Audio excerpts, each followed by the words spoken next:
South Point Red Raider football is brought to you by Avery Insurance Agency, Byram's Upholstery, McLean Funeral Home, B&W Tire Service, Belmont Savings Bank, Belmont Specialty Foods, Big Red Booster Club, Cabinets Unlimited, Chicken King Restaurant, Frank's Heating and Air, Glenway Pub, Hillbillies Barbecue, Lodge Tavern and Tap, Nichols Food Stores, Pack Brothers Collision Center, Rollins Insurance, Sammy's Pub, South Point Baptist Church, String Bean, SuperRaiders.com, Textile Lanes, Southern Comfort of Charlotte, Vista Angels. And now let's go down to the field for tonight's ball game. Well, and welcome, sports fans, to North Gaston High School. You're listening to Red Raider football on AM 1450 WGNC and FM 101.1. Scott Nicer, along with Corky Franks, also the great mayor of Belmont, Charlie Martin, bringing you the play-by-play tonight as the South Point Red Raiders here taking on the 0-9 North Gaston Wildcats, 0-6 in the conference. And, of course, South Point needing to stay on their winning ways as they come into this contest with an 8-1 record and a 5-1 conference record. And, of course, we will be certainly looking at the scores from over in Bowling Springs tonight as Kings Mountain is visiting Crest tonight for the outright, I guess, the crown for Big South for this 2022 season. So it'll be an interesting night tonight to see if there indeed may be a three-way tie or whatever, to see, you know, who's going on and moving to the playoffs. And, of course, it's going to be an exciting time as well as we have the playoffs will be announced tomorrow to find out exactly where our seating will be and where we will go, or if we're at home. So exciting time in high school football as the state playoffs are getting ready to go. And, of course, that's when everything is 0-0 and you start your brand new season. Well, we had a chance to talk with the coaches on our coaches show today, and we're going to let the cheerleaders open this one up. And here's our coaches show, and it's called Let's Coordinate. 3, 2, 1. Oh. Oh. God, 6, 7, 8. Bum, bum, ba-da-dum. The coaches show. Bum, ba-da-dum. The coaches show. Bum, ba-da-dum.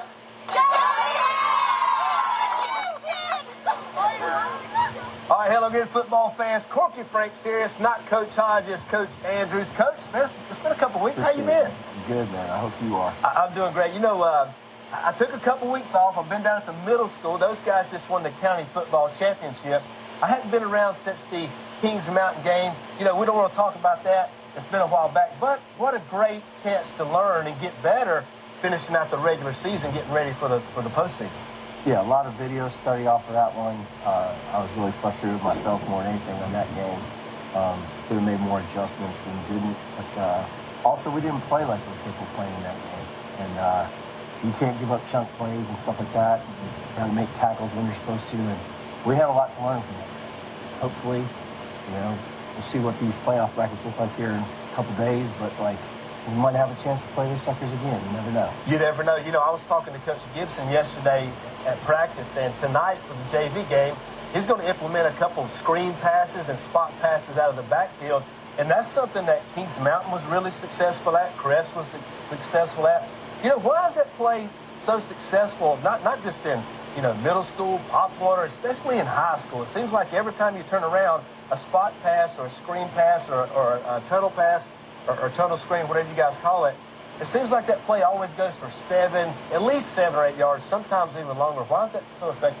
Well, it's really good against the blitz. And I made a dumb call the other night. No, wait a minute now. Come on Coach now. Medlin had Take it easy on yourself. He had a screen called to his little H-back against our blitz. And, I mean, especially when you think about man coverage on the edge. So now these receivers are running off the DBs. And those guys can get kind of in the flats. And now your D-line is rushing up the field because they want to get to the quarterback. And, of quarterback just keeps retreating. All he's got to do is just dump it over their head. So you negate the pass rush. That's one thing to do. Now, if you go to the tunnel screen route, you're getting rid of the ball quick. So you kind of eliminate the pass rush there. Some of them are 1-2 step and throw, and then they can get the ball out on the perimeter. And guys, now you got a guy who's an athlete in space, and now you got to get to him and you got to get him on the ground. Yeah. And so, and you got the concepts to go with that, like the brother plays, as we like to call them. Like, so you're going to run that tunnel screen, then the second guy, he can run that wheel down the sideline. So if they don't cover you as a tunnel screen, they don't cover that wheel route, then you got a really big chunk play that can happen.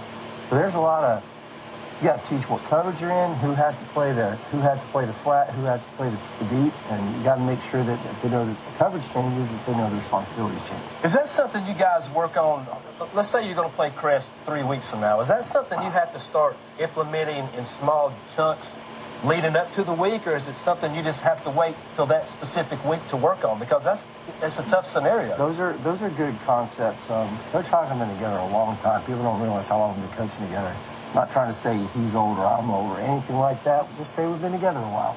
And we have done that stuff in the spring. We've done it in the summer.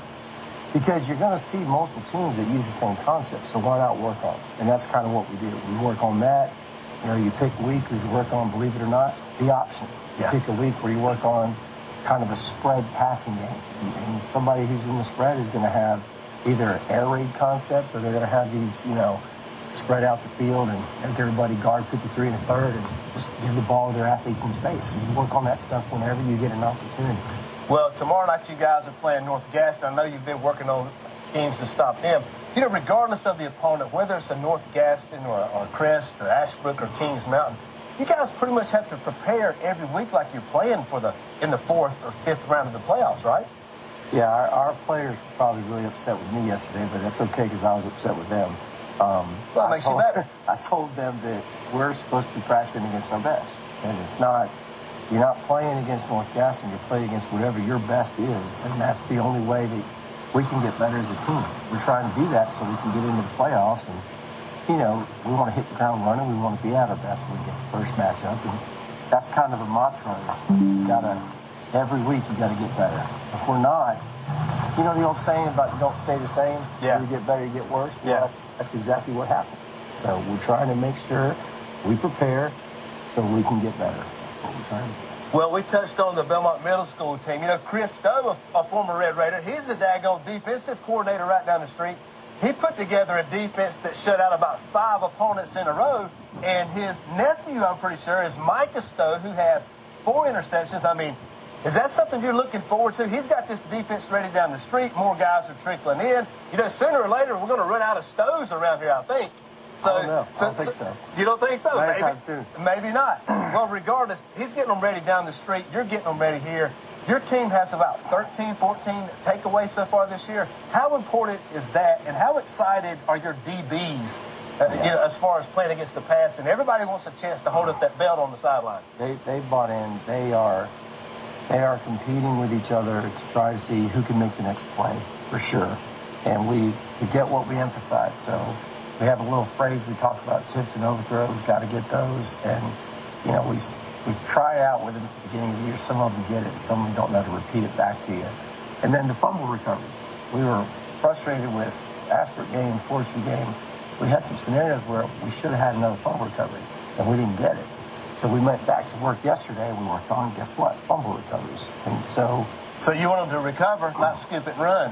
When you're in traffic, you don't want to scoop and score. You want to get the dang ball and give your offense another chance.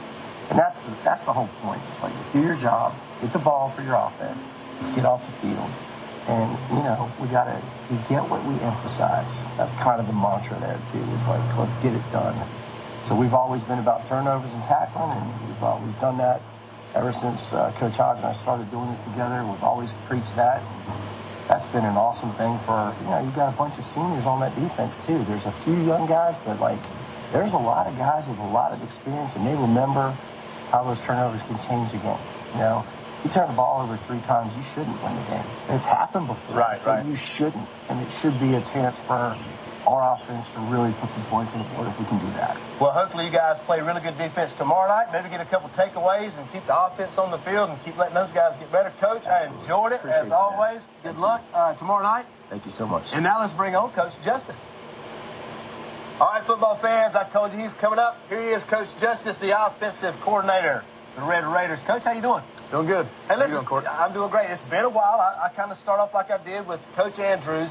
You know, I see you at practice every week. We have a good time cutting up and, you know, shooting the breeze and stuff. But the reality is we hadn't talked a lot of football since the Kings Mountain loss. Mm-hmm. And, you know, that was an unfortunate loss. However, it's a great opportunity to learn stuff. Coach Lomberg, you can come over here and get next if you want. Hey, we're live. If you want to come on, you can. Oh, we're going to talk about throwing the football in just a second because everybody wants to talk about throwing the football. Good point, Coach. Hey, but anyway, it's a great opportunity the last couple of weeks to get the offense tuned up and get you guys back on track. Yeah, it's been, we've had a few weeks now to try to correct our mistakes and look at some of the things we didn't do very well against Kings Mountain. And I think we've done that. It's, you know, they've run a different defense than what some of these other teams have run. They've been a little bit more aggressive. And it's taken us a little bit, but I think we've got some stuff now for them, and I think we're ready more for that style of play. And guys are ready. There's definitely some holes and some openings that we're going to try to exploit next time we get that chance. Well, if you don't get the chance, all it's going to do is make you better for the next opponent, right? Right. So, right. I mean, you can't lose. You know, speaking of can't lose, you guys are averaging 55 yards passing the game, 300 yards rushing the game, 355. Do the math real easy. 36 points a game. Is that pretty much on par for where you want to be with this offense? Yeah, I think so. For us, a really good game is 400 yards and over 40 points. But I think an average 35 is good. If we score 35 points and win the game, then to me, I'm not upset. I'm really happy if we can score over 40, though. Well, doing over 40, I mean, you surely have the players to do it. So talk about some of those players. You have a great offensive line right now. We hadn't talked about Sully a lot this year. Some of these other guys. Take a second to talk about your linemen or maybe a few guys in the backfield. Yeah, our line's played really good this year. We graduated 3 seniors last year, and so there was, you know, some vacancies. We've had some young guys really step up and block their tails off, give everything they have. Obviously, everyone's heard about Sully, but guys all the way across the line. I've been really pleased with Hudson Spargo, our center. Yeah, playing great. Yeah, taking place a white triplet from last year, and you know Spargo's an undersized guy, but he gets after it, and he's one of our best blockers. He does his job every play. He does. All right, listen, we can't get out of here before we talk about it. You saw Coach Lomberg up here heckling us. He was like a bad guy at a horrible comedy show. He said, "Throw the football." It's like we hear it every week. Yeah. But, Coach, we talked about it last week in the post-game on WGNC 101.1, WGNCradio.com if you want to tune in tomorrow night. So we talked about that. You know, you finally have a pretty good grasp on what you can do throwing the football. You got a good quarterback. You have a good line. Now you have some weapons you can throw to. However, you can't take a chance every time you turn around for throwing an interception or making a ridiculous fumble when you guys are averaging 7 yards a pop. So how do you implement a passing game into this already potent offense without going backwards? Well, yeah, like you said, we don't want to take any unnecessary risks because we are an option offense. We are a run-first offense, and that's what's gotten us where we are today, all those years up there on the wall. But so our passing game really revolves around the play-action pass. So in order for our passing game to work, we've got to be able to run the ball first. And it's kind of one of those things. We have some plays where we take some shots and things like that, but the bulk of our passing offense comes off of our run. It should look just like our run to the defense, at least for the first few read steps, and get the play action open. You think since we talked about that, we silenced the critics at least for this week? No, I don't think so. Not at all? No. I think until the Lord comes back, I'm going to be hearing that. Well, listen, regardless, you guys are doing great. Appreciate it. Good luck tomorrow night against North Gaston. You guys trying to get tuned up. Yep. Obviously, you're not going to look past North Gaston. They're a great football team as well. But the bottom line is you're getting ready for the playoffs. So have a great practice today, and good luck tomorrow night. Thanks, Coach. Thanks. Yes, sir.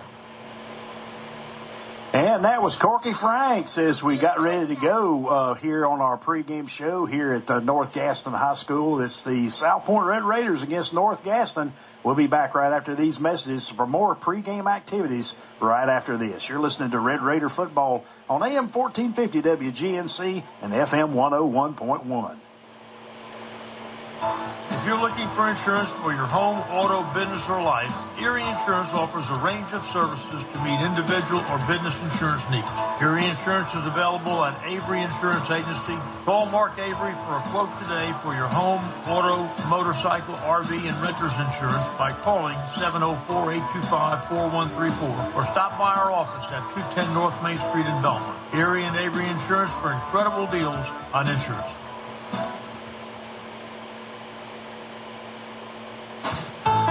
At Belmont Savings Bank, you, the customer, are our number one priority. We believe there are many reasons customers choose to bank with us. Our loan and savings products offer competitive interest rates, and our personal bankers are people you can trust to handle all your financial needs. From financing a new home to planning your financial security, bring your dreams to Belmont Savings Bank. We're proud to be part of our community and to participate in the growth and prosperity of our region. Belmont Savings Bank, since 1915, hometown people, hometown banking. Member FDIC and equal housing opportunity. Having car trouble, head on over to B&W Tire and Auto Service in Belmont. We do all kinds of auto repairs, both major and minor, specializing in muffler and exhaust system, along with alternator and batteries.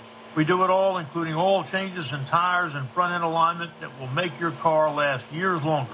B&W Tire and Auto Service is located at 6837 West Wilkinson Boulevard here in Belmont. Call 704-825-3371. B&W Tire and Auto Service will keep your car on the go. Rollins Insurance offers a wide range of policies and plans to meet your specific business or personal needs. Developing long-term relationships with you is what matters to us, no matter what life throws at you. Being a trusted choice independent insurance agency, we are able to choose a plan that protects you regardless of the company. Contact Larry or Chip to find out more about the packages we offer. For over 40 years, we have worried about your future so you can enjoy life now. Rollins Insurance, 704-825-4010, and they're located at 28 East Woodrow Avenue in Belmont. At Belmont Savings Bank, you still are our number one priority. As a full-service financial institution, you can securely manage your accounts at home or on the go through mobile banking. Save time by banking the way you want it. We're proud to have served our community since 1915, and we are our hometown people doing hometown banking. Belmont Savings Bank, member FDIC and equal housing opportunity.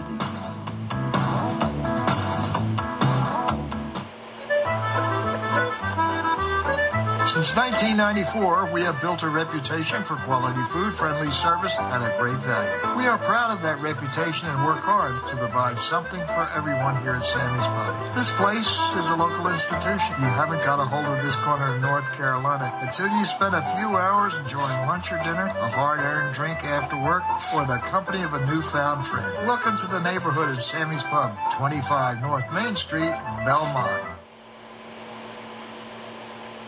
Can you believe it? Textile Lanes has been around for 50 years. Belmont's fun destination for all ages.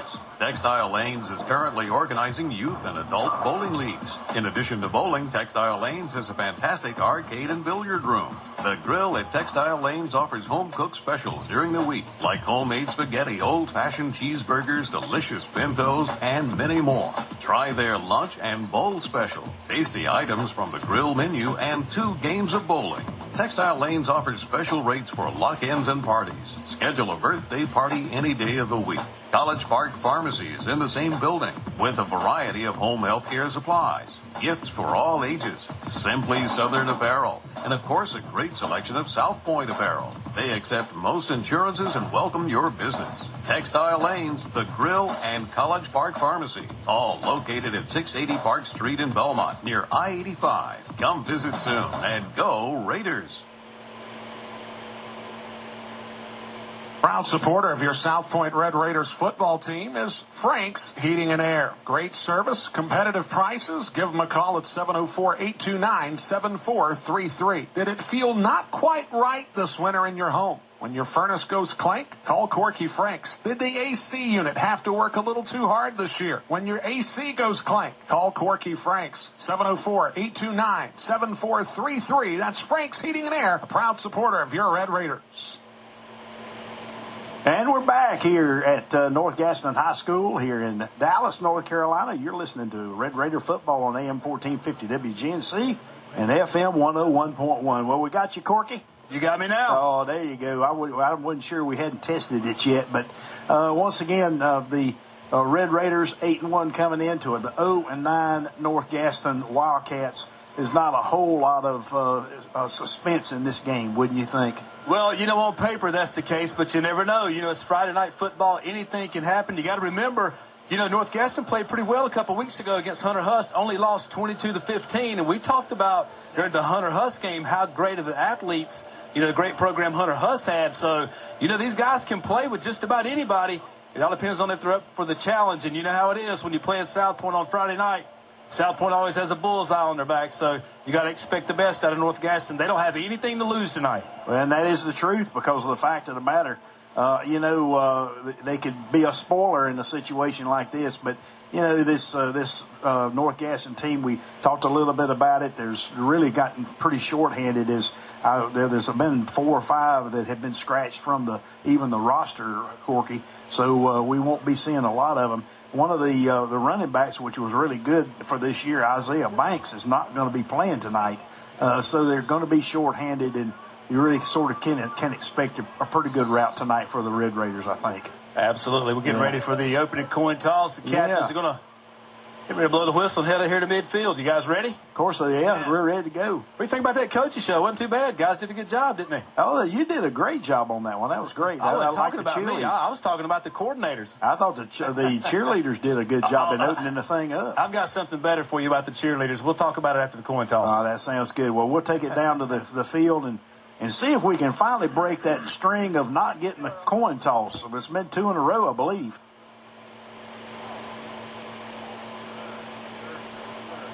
Somebody said, how old are you? That number's 65. He's asking Sully how old he is. He wants to see his birth certificate. Yeah, he wants to know about it because that's a big boy. Congratulations.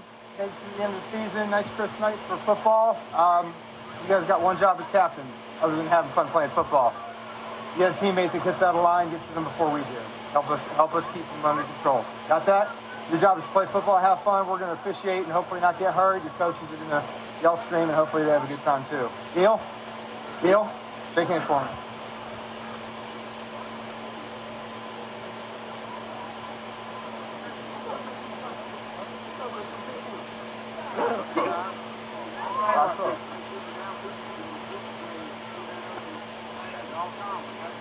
South Point's going to call the coin toss.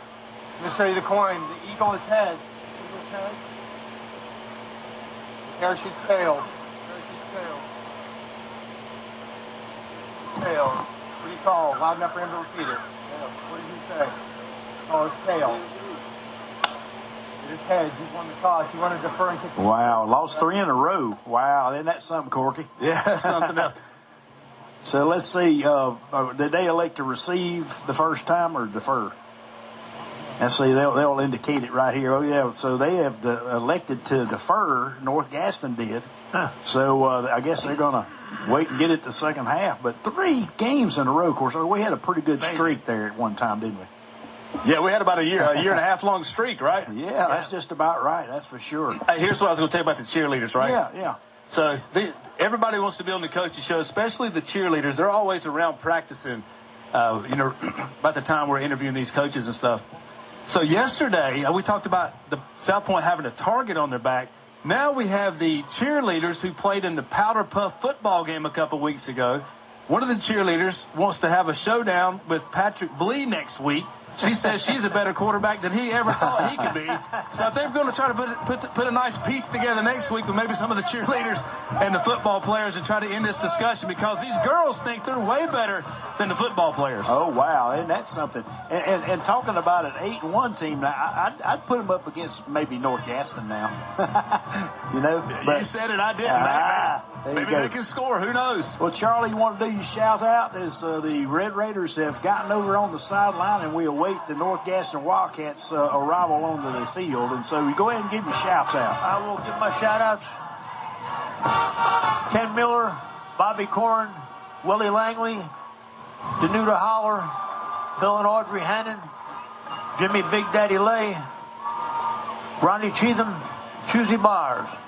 Jerry Haney, Chris Pressler, Ian and Jeff Gibson, Randy Helderman, Alan Ramsey, Parks Wilson, Wayne Coggins, Claude and Terry Wilson, Art Shoemaker, who's recovering from a surgery he had, and Charlie and Arlene Flowers, Steve and Trish Hamill, Robert Leatherman, Jack and Geraldine Page, Steve Cagle, and Bob and Liz Atterbury.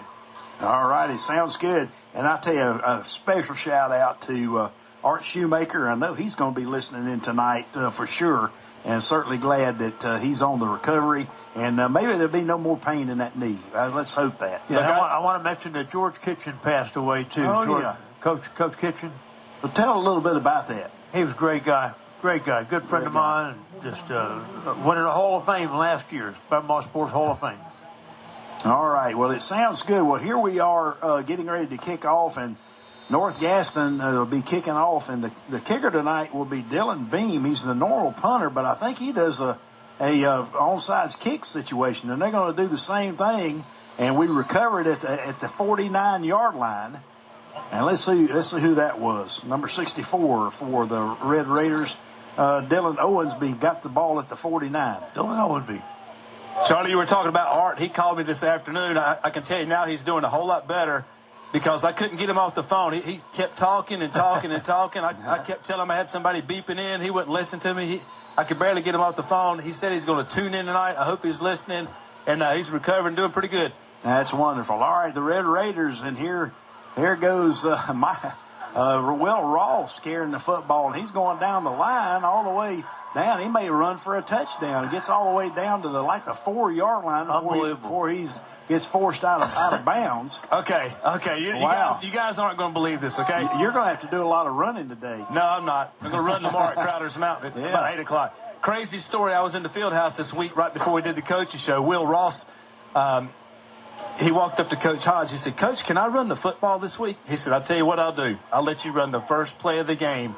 And he's a man of his word. There it was. He said, "If you don't score, that's your fault. You get one chance." Pretty good one. Patrick Blee behind center gives it to Medlock up the middle, and that's going to be a touchdown, is it not?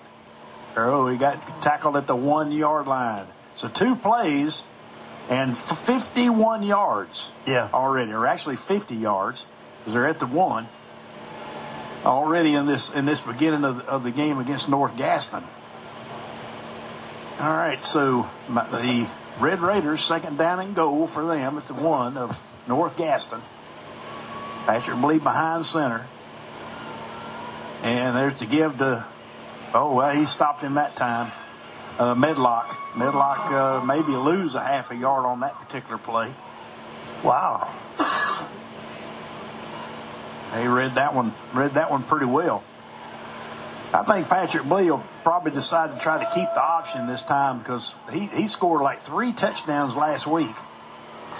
But Patrick Blee behind center. And there he is. There's the pitch now to Harrison McKinney, and McKinney just walks in as he goes off the right wing, the end in for the touchdown. Well, he walked in. He was into the end zone. And pretty much standing still, the North Gaston player hit him. That's what I was talking to the coaching staff about tonight. There's tonight you just want to play. You want to be safe. You don't want to get into any kind of altercations. You don't want to get ejections. And I know that sounds silly, but, in a game like this, things like that can happen. So you just got to keep your composure and play football. All right, so Burt Whistle on to kick the extra point. The hold is good, and it's up and good. So the South Point Red Raiders with 10-17 left on the clock here in the first quarter already leads 7-0. We'll be back right after this. You're listening to Red Raider football on AM 1450 WGNC and FM 101.1.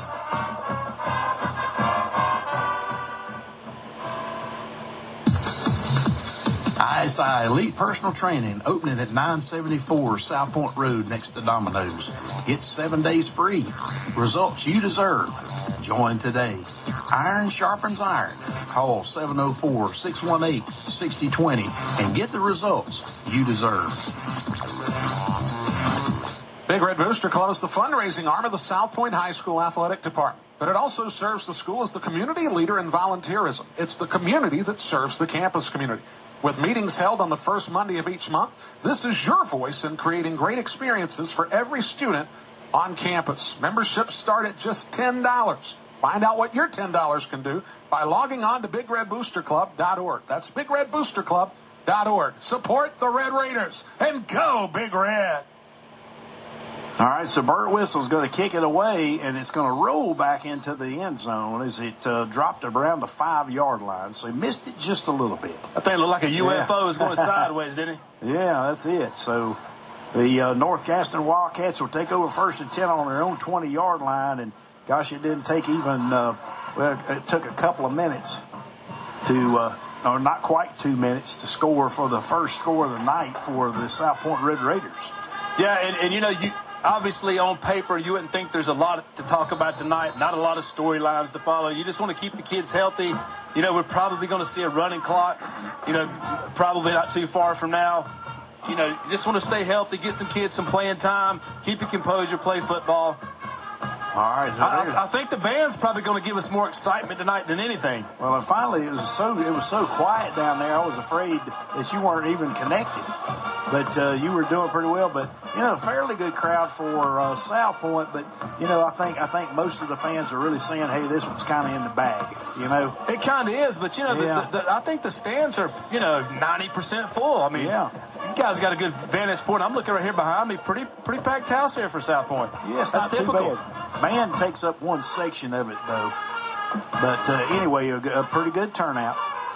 So it'll be 2nd down and 9 for South Point, or actually North Gaston. And there's a give up the middle. Ball's on the ground. Ball's on the ground. Nothing doing. And it may be South Point football, and it is. It is. Wow. They're trying to run that ball up the middle. Well, Scott, you know, if you're a fan listening and you tuned into the pregame show, you heard Coach Andrews, the defensive coordinator, talking about that very point.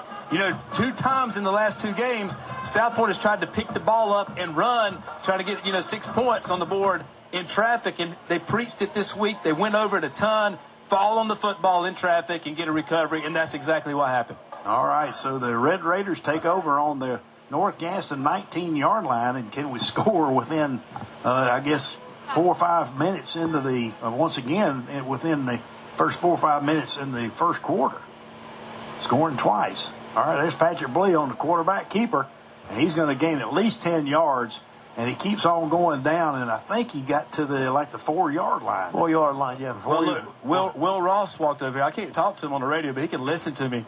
I think he can vouch for me. You know, Coach Hodge had that conversation, said he's going to give you the first play of the game. If you didn't score, that's the only chance you get tonight. You got close. You got close. 2 or 3 times. Well, you get 1 so far. You got close. I'll tell you this, he's got a good argument to get the ball again. You know that?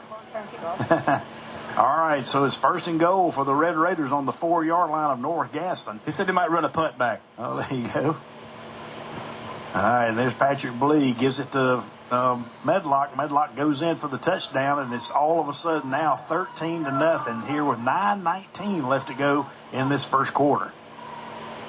And of course, we're going to keep our eye out on the score over in Boiling Springs, North Carolina, between Kings Mountain and Crest. What do you guys think about that? What's your prediction?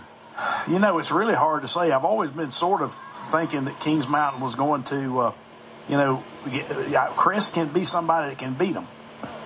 And but anyway, Burt Whistle gets the extra point, and it's good. So, as we said, 9:19 to go in the first quarter. Here it is, 14-0 in favor of the Red Raiders, and we'll be right back. If you're looking for insurance for your home, auto, business, or life, Erie Insurance offers a range of services to meet individual or business insurance needs.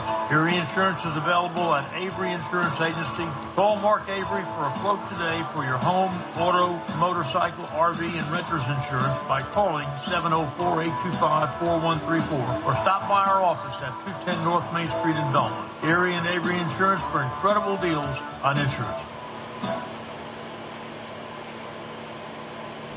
Having car trouble, head on over to B&W Tire and Auto Service in Belmont. We do all kinds of auto repairs, both major and minor, specializing in muffler and exhaust system, along with alternator and batteries. We do it all, including oil changes and tires and front-end alignment that will make your car last years longer. B&W Tire and Auto Service is located at 6837 West Wilkinson Boulevard here in Belmont. Call 704-825-3371. B&W Tire and Auto Service will keep your car on the go. All right, Burt Whistle kicks it off, and he got all of that one as he got about 6 or 7 yards back in the end zone. Unbelievable. Yeah, very nice kick. Really was. You know, B&W's going out of business. Oh, are they? Oh, gosh. Yeah. Closing up end of the month, right, Charlie? Yeah. Well, we did that in honor of them. Talked to Robert yesterday, yeah. Hey, Robert, I'm going to tell you something. Coach Painter turned me on to those guys a couple years ago, and I started taking my vehicles down there. Robert was always fair. He's always a good guy. Always did what he said he was going to do, and I hate to see him closing down, but he's been around a long time. Going to Florida. All right, so North Gaston with the ball on their own 20-yard line, and there's a give to number 4, I believe, Lattimore. No, it's J.J. Gordon. J.J. Gordon. Yeah, okay, J.J. Gordon. He's the leading rusher. Yeah, number 14. There you go. Thank you. 14, J.J. Gordon, 542 yards on the season. Here's a crazy stat for you. What do you got? Patrick Blee he has 377 passing yards, 123 away from 500. What do you guys think the chances are he gets to 500 tonight? Slim and none? I don't know. Probably not. I don't know. They might take him out. I think they're really, well, that's true, because I think you're going to see Elijah Pfeiffer some tonight. Well, I mean, think about it, guys. He throws 2 long passes and he comes out of halftime. Yeah. All right, there's again give once again to J.J. Gordon, and Gordon got a 1 yard on that last play, but then lost a couple of yards back to the 18, and it's not looking pretty for North Gaston at this point. No, it's not. 14-0 our score here with 8:17 left in the first quarter. Aiden Reed popped him, and he came up slapping himself in the head like a Mongolian. He's wanting to play football. He don't care. Yeah. He don't care who the opponent is. He's wanting to pop somebody tonight. A Mongolian. Yeah, like one of them Samoans, Charlie. That's funny. That's funny. All right, so it's going to be 3rd down and 11, a throwing situation, and he overthrows Gordon, and it's going to be 4th down, and they'll be forced to punt. And again, South Point's going to have pretty good field position, probably around midfield. We'll just have to see what the punter does, which will be Dylan Beam, number 41. Well, Will said he wanted to take a punt to the house. Let's see if he can pull it off. There he is. He's going to set up on the North Gaston 44-yard line, so we'll see what he can do. But I think he's got a good case for being able to carry the football a little bit now. He said he wants to get it 2 or 3 more times tonight. That's what he said. And is it true? Because I heard a rumor he got signed by Wake Forest. Yeah, he committed, preferred walk-on to Wake Forest. He also got an offer this past week from North Carolina State. And here's the way that game's played. Mm-hmm. You know, one guy gives you an offer, another school sees it. It's like you're asking a girl out for the prom or whatever. All it takes, you ask one out, and then 5 more get in line. Yeah. Oh, You're right. Yeah, it's the same thing with this football deal. You know, Wake Forest wants to give the kid a shot. Now everybody else wants to get in line. Well, and that's good for him. He's a great athlete. He's even a better kid. You know, he carries himself well. He's like a professional, as most of these kids are. Yeah, that's true. Well, timeout on the field as North Gaston decided to talk about it just a little bit here with 4th down and 11 for them here with 7:49 left to go in the first quarter. Yeah, let's not gloss over what Charlie mentioned. I know we're getting ready to go back to action. He talked about Coach Kitchen. That's a big deal, man. That's a big loss for the community. Well, let's talk about what he did. I know he was a great guy, but let's talk about what he did. Because didn't you say he coached you? He coached me in Little League. I think he coached everybody in Belmont in Little League. Wow. And then he even coached my 2 daughters at the middle school level in softball and at the high school level. Oh, that's great. And no telling what he had, committed to. All right, there's the punt. And Will Ross has got it at the 45. He backpedals to the 49, but he's got a pretty good sweep around the right side, and he's going to be brought down at the 35-4-yard line. I was thinking it was by the punter. No, it's actually number 11, Ryder Williams. Ryder Williams had him in a half Nelson or something. He couldn't get away from it. He did. So, he came close to a horse collar. He had him around the neck. Red Raiders are on the 36-yard line of North Gaston. So we've been on this side of the field all first quarter. You know, guys called him George, Coach Kitchen, but everybody in town respected him. He was a great guy. Great guy. He was, honest to goodness, man, he was one of the most genuine guys. All right, Blee throwing, and it's incomplete. His intended receiver was number 12, Elijah Pfeiffer this time. So Pfeiffer trying to be on the receiving end that time. Pfeiffer had it. He had a touchdown right there and missed it. Had him wide open down the middle. So Pfeiffer is going to be, let's see, I guess he's the tight end right there. And so Pfeiffer on the left side, and there's going to be the run. It's going to be Medlock crossing over the 20 to the 15, 10, and finally gets forced out of bounds at the 9-yard line. And looks like a hurt. Well, I was going to say he might have been hurt, number 3, Deshaun Grant, but he gets up. He picked him up. Charlie, we were kids and, 11, 12 years old playing Little League. Coach Kitchen would run us. He would run the brakes off of us every day after practice. He'd say, "Are you tired?" We'd say, "Yes, sir." He said, "You're not tired yet. Run one more." He'd run us again. So we caught on to it. After a couple of days, he said, "Are you guys tired?" We said, "No." He said, "Well, good. Run some more." You thought you had it worked out right. Well, there's a throw in the corner of the end zone. Elijah Pfeiffer catches it for the touchdown. Touchdown to Cheney, Aaron Cheney in the corner. Oh, okay. It looked like number 12, but it's number 11. There you go. We got to get you a spotter. Well, he's way back in the corner, and we got a lot of things to look through right through here. We do. So just tough. You being on the sidelines helps a whole lot, believe me. So thank you so much. So Cheney gets the touchdown pass. And here comes Burt Whistle to be able to complete the next kickoff or the extra point. It's 20-0. And there's the hole in the kick. And it's going to be up, and it'll be good. So with 6:58 left to go, it's 21-0 in favor of South Point. And we'll be back right after this. You're listening to Red Raider Football on AM 1450 WGNC and FM 101.1.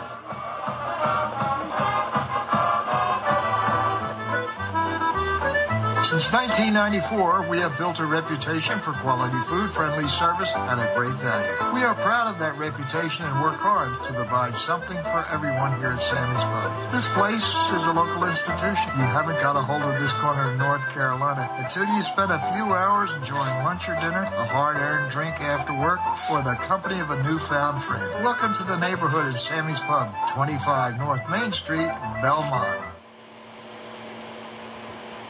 And back here at North Gaston, the Red Raiders will be kicking off once again. And we've been on the left side of the field for the entire first quarter. Have not crossed the 50-yard line, has North Gaston. And Burt Whistle's been kicking it into the end zone in the last, few kickoffs. And they've started at the 20-yard line. And I think they probably only have about 3 yards rushing, North Gaston. So Burt Whistle kicks that one, and it's going to be kicked inside the end zone, and it will be a touchback. And once again, North Gaston starts at the 20. About 6:51 left in the first quarter. Yeah. How long was that touchdown pass? Oh, I think 20 yards. 20 yards? Well, Yeah, he's 20. 103 away. I bet he gets it tonight. I bet he gets 103 more yards tonight. Maybe so. They're going to have fun, a little backyard football. I like to see them throw a screen pass. I think that would, they kind of throw straight up in the middle, and it's kind of a tough pass to catch. Charlie, you remember? Unless you're Blee is 6'7". Yeah. Go ahead, Corky. We'll go after this play. Okay. All right. So North Gaston once again at their own 20-yard line. There's the snap and the give, and he just maybe gets to the 21-yard line before being gang tackled by the Red Raiders. And go ahead, Corky. I'm sorry I stepped on you. No, you're fine. It's your radio station. I'm just standing there having fun. Me too. I'm having a good time, too. All you got to do is press a button and don't hear me anymore. That's all right. Yeah, that's your option. I was just thinking, we were talking to some guys this week. You don't really realize what an impact coaches have on you till later in life. I was talking to Chip Wilson about it during the coaching show for the Wildcats this week. And, man, there was a lot of good coaches down that Boat Club Road, in the South Point Road. almost an interception there by South Point. Almost. You know, you think about all the kids on that lower end of Belmont before the town grew up and, you know, started getting so big. It's just a bunch of tough kids who played down at that Little League field. You know, you got to remember Joe Steele, they named the field after him down there. It's Joe C. Steele Field now. Now that's where the Little Red Raiders play. And you had Coach Kitchen and, you know, Big Al. Everybody remembers Big Al if you're from Belmont. He coached the Tenor League team, and he's listening tonight, Alan Harris. And just a lot of great influence from those coaches over the years. And, you know, you don't really think about it and appreciate it until you get a little bit older. And then, you know, we're not going to live here forever. Then you get a guy like Coach George, who passes away this week. It's a good time to reflect. And, you know, if you are still living, go thank your coaches for investing in you when you were kids. And, you know, one of the things that I thought you said earlier is that, you know, how tough he was. He'd make you run when you had enough, or he made you run when you hadn't had enough. Well, he wasn't tough. He was just trying to toughen us up. Yeah, that's right. But those are the kind of people that you remember the rest of your life. Oh, yeah. I mean, if you played for him, you'll never forget it. That's right. I remember coaching Randy Bates and all those guys, right, Charlie? All those guys, yeah. All right, so it is fourth down. A couple of pass plays and fell incomplete. And so there's a punt, and Will Ross will have to chase it all the way back to the 38-yard line of South Point. And it'd be about the first time we'd had the football in South Point territory, but he's still running.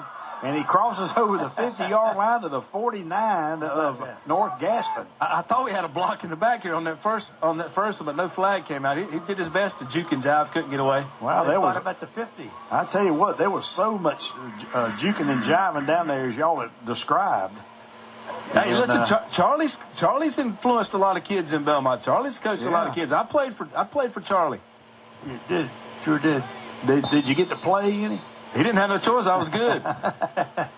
There you go. That's great. Well, the ball's really on the South Point side of the 50.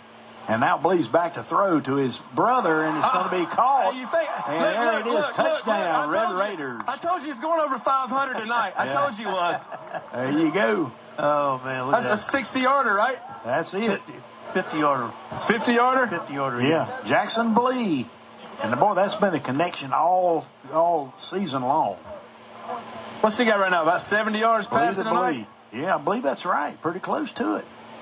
I'm gonna get in here, next to Coach Justice. I'm gonna plant this bug. See if he hears me. Oh, you're gonna say you're gonna throw the ball more? So Burt Whistle comes on. It's now 27 to nothing, and Burt Whistles kicks it, and he's going to be a busy man tonight. As it's good. And we have a 28-0 score here with 5:39 left to go in the first quarter. And we'll be back right after this. You're listening to Red Raider football on AM 1450 WGNC and FM 101.1. Can you believe it? Textile Lanes has been around for 50 years. Belmont's fun destination for all ages. Textile Lanes is currently organizing youth and adult bowling leagues. In addition to bowling, Textile Lanes has a fantastic arcade and billiard room. The Grill at Textile Lanes offers home-cooked specials during the week, like homemade spaghetti, old-fashioned cheeseburgers, delicious pintos, and many more. Try their lunch and bowl special. Tasty items from the Grill menu and 2 games of bowling.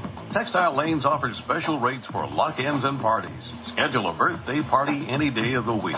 College Park Pharmacy is in the same building with a variety of home health care supplies, gifts for all ages, Simply Southern apparel, and of course a great selection of South Point apparel. They accept most insurances and welcome your business. Textile Lanes, The Grill, and College Park Pharmacy, all located at 680 Park Street in Belmont near I-85. Come visit soon and go Raiders. All right, now there's the ensuing kickoff, and here comes the Wildcats. And this is Grant on the carry, and Grant's going to cut it back and finally be brought down at around the 30-yard line. Pretty good. That's the best field position that North Gaston's had tonight. Good run back. Yeah. Good run back. Well, a little bit of a update on the score. Kings Mountain is leading Crest 14-0 in the first quarter. 14-0, Kings Mountain. 14-0. And we'll keep an eye out on that one, as it does have some implications on playoff positions and stuff like that. Somebody said that even if they got beat, they might still have first, be the top seed. But you just never know about that. I don't know if I'm trying to plant a bug or anything like that, but You know, that Blee kid's only about 50 yards away from going over 500 for the season. I don't know if Coach Justice is listening to me or not, but that's got to be a record for South Point. He's only about 50 yards away from 500 on the season, if anybody's listening. Does that mean for him to call another play, huh? Yeah. All right, there is a whistle. Well, at the end of the day, you want to have fun and execute and this and that. Game. However, you can't get up big and forget to play football. You know, you got to keep playing football. You got to keep getting better. Still got to keep blocking, doing all the little things right, trying to get better. And so there'll be a delay of game, and so North Gaston will go back about 5 yards. So it'll be first down at 15 for them. First down yardage will be at the 39. 5:29 on the clock here in the first quarter. It's already 28-0 South Point. And the handoff in the backfield was kind of a busted play. And we'll see who gets up off the thing. I believe that's Grant. Deshaun Grant on the carry. And he's going to get tackled with about a 2-yard loss. So it'll be first down at 17. Second down. Yeah, second down in that. That's Second right. and 17. Yep. So, boy, once again, what a great night it's been. And I tell you, if you're a sponsor on Red Raider football tonight, you're going to get a lot of advertisement tonight. Second down, 17, as we said. Cloninger on the throw, and there's a throw down the line. He's going to be tackled at the 28-yard line. Caleb Cloninger is the quarterback. He's a sophomore. He's 5'11", weighs 137 pounds. I hadn't seen that since 4th grade. 137 pounds, 5'11". Wow. Yeah, the Belton kid is normally their starter. They said he hadn't dressed out. I think he's injured. So the Cloninger kid has played in about 5 games this year, so he's familiar with the position. Of course, they're in a rebuilding year here at North Gaston, and it's been a tough year as they record 0-9 and 0-6, and a timeout North Gaston. So we'll take a quick timeout with 4:04 left to go in the first quarter. It's still 28-0 in favor of South Point. We'll be right back. Proud supporter of your South Point Red Raiders football team is Frank's Heating and Air. Great service, competitive prices. Give them a call at 704-829-7433. Did it feel not quite right this winter in your home? When your furnace goes clank, call Corky Franks. Did the AC unit have to work a little too hard this year? When your AC goes clank, call Corky Franks. 704-829-7433. That's Frank's Heating and Air, a proud supporter of your Red Raiders.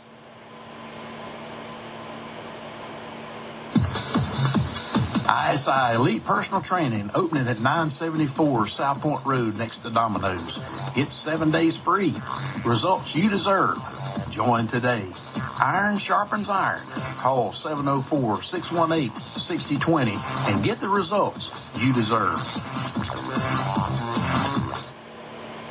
And we're back here at North Gaston High School. Then all South Point so far tonight here with 4:04 left to go. As we said, 28-0 our score. And it's third down call, 3rd and 12 for North Gaston.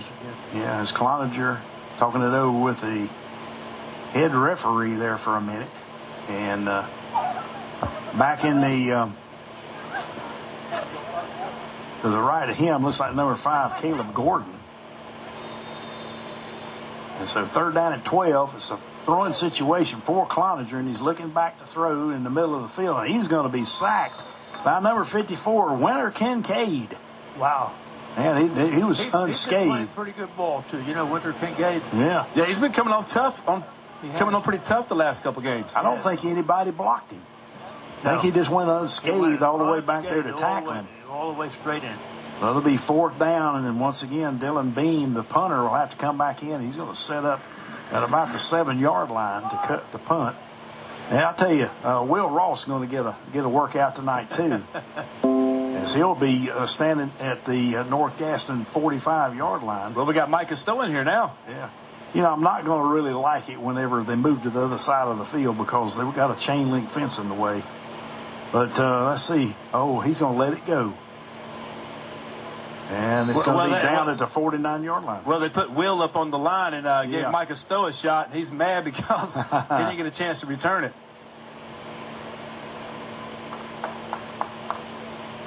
All right, so not a good spot, but I don't think it really matters that much. It's on the South Point side of the 50-yard line. Yeah, that was definitely on the How many plays before we get in? Oh, I don't know. Oh, gosh. I reckon they only had 10 players, so somebody ran on real quick. But anyway, Patrick Blue now runs. It's going to be one if he outruns them. Yeah, he's going to go all the way down, and he's going to go in. I think he got in for the touchdown. He did. One play. We really thought that that might be forced out of bounds at about the 5-yard line, but Patrick Blue, on the quarterback keeper, scores once again, and we're in the 30s. In the first quarter, Wow. with 2:59 to go. Yeah. You know, it's going to sound crazy if the kid stays in the game till halftime. He needed 123 yards passing to reach 500 on the season and 199 rushing to reach 1,000. Wow. He could be a 500 passing, 1,000-yard rushing if he stays in the game by halftime. Well, he got 50 yards that time. He sure did. So 2:59 left to go in this first quarter. 34-0's our score. And I hate to tell you this, but this reminds me of a football team that I was on. Not the Red Raider side, but the North Gaston side. You know, where there's a kick, and it's kind of a little bit low, but it did not make it. It went wide to the left, so it's going to be 34-0 here with 2:59 to go. And it's been all Red Raiders so far. It's all been on this side of the field, the left side of the field. And once again, here at North Gaston, we have a chain link fence that goes down the side of us, and it's going to be hard to see the other side of the field. So, I bet Charlie has some bolt cutters. Go out there and cut that thing, Charlie. Yeah.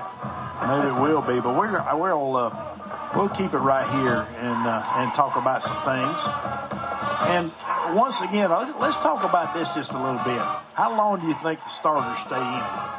Because you really need to have them play a pretty good bulk of this game just to make sure, you know, that you're ready to go. But you don't want to sacrifice anybody getting hurt at this stage either. No, you don't. But you also have to.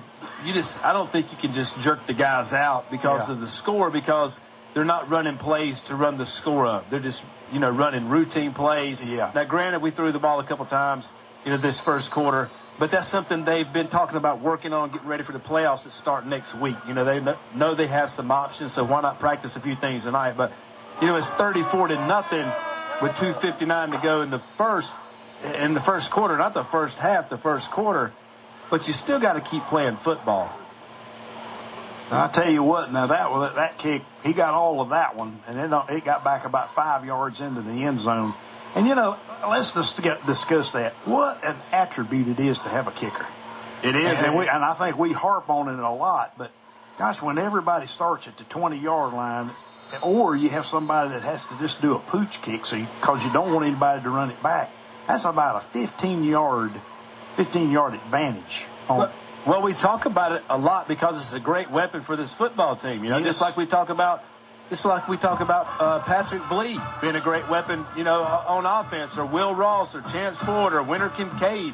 You know, we just don't call these guys names out because we like them, or we like their parents, or whatever. You call their names out because they're out here playing football, doing a great job. All right, that was a direct snap to Tashawn Grant. And he got to the 21-yard line, a gain of 1. And I don't think they may have gained 11 or 12 yards in rushing in this first quarter as we get down to 2:36, 34-0 in favor of South Point. But did y'all realize, and I think y'all all do, that you've got a different football when you kick off than you do playing? Yep, kicking ball. Yeah. All right, there's a snap to the quarterback keeper, J.J. Gordon, and he didn't make any more.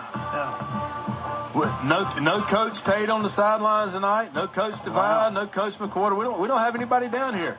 I might have to interview the cheerleaders or something. Everybody thought this was going to be in the bag, or they decided they'd listen to the professional broadcast of AM 1450 WGNC and FM 101.1. What part of it's professional? You're the man. You are the man. Okay. Hey, look, man, we just like to have a good time. That's right. Entertain. What I like to do is be the eyes and ears of people that are not able to come. You know, so there is the throw down the field, and they may throw a flag on that. They got both of them got tangled up going for the football. They did. Oh, but Stowe wanted it. He was trying to get there first. Yeah. Well, Gordon was the intended receiver. You know, he leads the team in interceptions. He has 4 this year. Why wouldn't you go for 5? That thing was wide. It was up for grabs, and both guys just tripped so it's over each other. Yeah, 4th down and 8. And so, once again, Micah's going to... Now, how come Will Ross is not back in the backfield? I guess they're giving other people chances to get some yardage here. Well, they got to probably have him up for protection just in case they fake it or something like that. Yeah, that's true. Well, that's a high that was snap. over his head. It's going into the end zone. And so there's going to be the punt. He got it away pretty good, and it's going to roll all the way down to the 33-yard line. It's a good field position for the Red Raiders again. As 21, Micah Stowe was back on that one. I'm going to have to interview myself down here on the sidelines. That'd be good. Wonder what that'd be like. What would you ask yourself? Oh, man. I don't know. This is a full-time job. I mean, it's a full-time job trying to keep up with me. I promise you that. I bet so. So you didn't get any flying in? Well, I went to do my check ride this week. I told you guys last week and the week before. And the week before, I'm down to 45 minutes, 2 landings, and flying 1 circle away from being a pilot. And the winds were too bad. Fortunately, we did get to go practice and practice landing in crosswinds, which is tough. First time I've ever done it. It's pretty tough. That's good. You really need to know that for sure. You know, here's the crazy thing about it. You know, you take all these tests and have all these questions. You know, it's basically just to pass a test to move on to the next phase of it. You're not going to get good at flying an airplane until you have, 500 hours, 1,000 hours, 15. I mean, you just got to put time in it. There's so much stuff. It's really ridiculous to think about it, that a guy can have 50 hours of training or 55 or 60 hours of training and go pass a test or 2 or 3 or whatever it is and be a pilot. Isn't that crazy? Yeah. Cam Medlock just ran for first down. He sure did. I'm getting ready to say he got Charlie trying to cut me off. And went over the 20-yard line to the 19. Hit that mute button on him. Medlock. And there is, that's a little misdirection play. There's Tobin on the carry, and he gets down to the 17-yard line. That's a good one. And really and truly, there were some advertisements when I was learning to fly saying that, come for a weekend, learn how to do it, and you'll be ready to fly. Well, you don't really have the skill to fly without flying a lot of hours. Well, forget about flying. Look at people driving on the street now. I mean, driver's ed teaches you that you just cruise in the left-hand lane while you're scrolling through Facebook and Instagram and Twitter. And now you're passing people in the right-hand lane. When I was taught how to do it, you passed in the left-hand lane and you got over. Yeah. Right. I think they need to write a law where if you're just cruising in the left-hand lane, you get a ticket. All right. Well, that's going to be the end of the first quarter, and it's been all Red Raiders so far tonight. 34-0 our score as we put a fresh 12 on the clock. And we'll be back right after this. You're listening to Red Raider Football on AM 1450 WGNC, FM 101.1.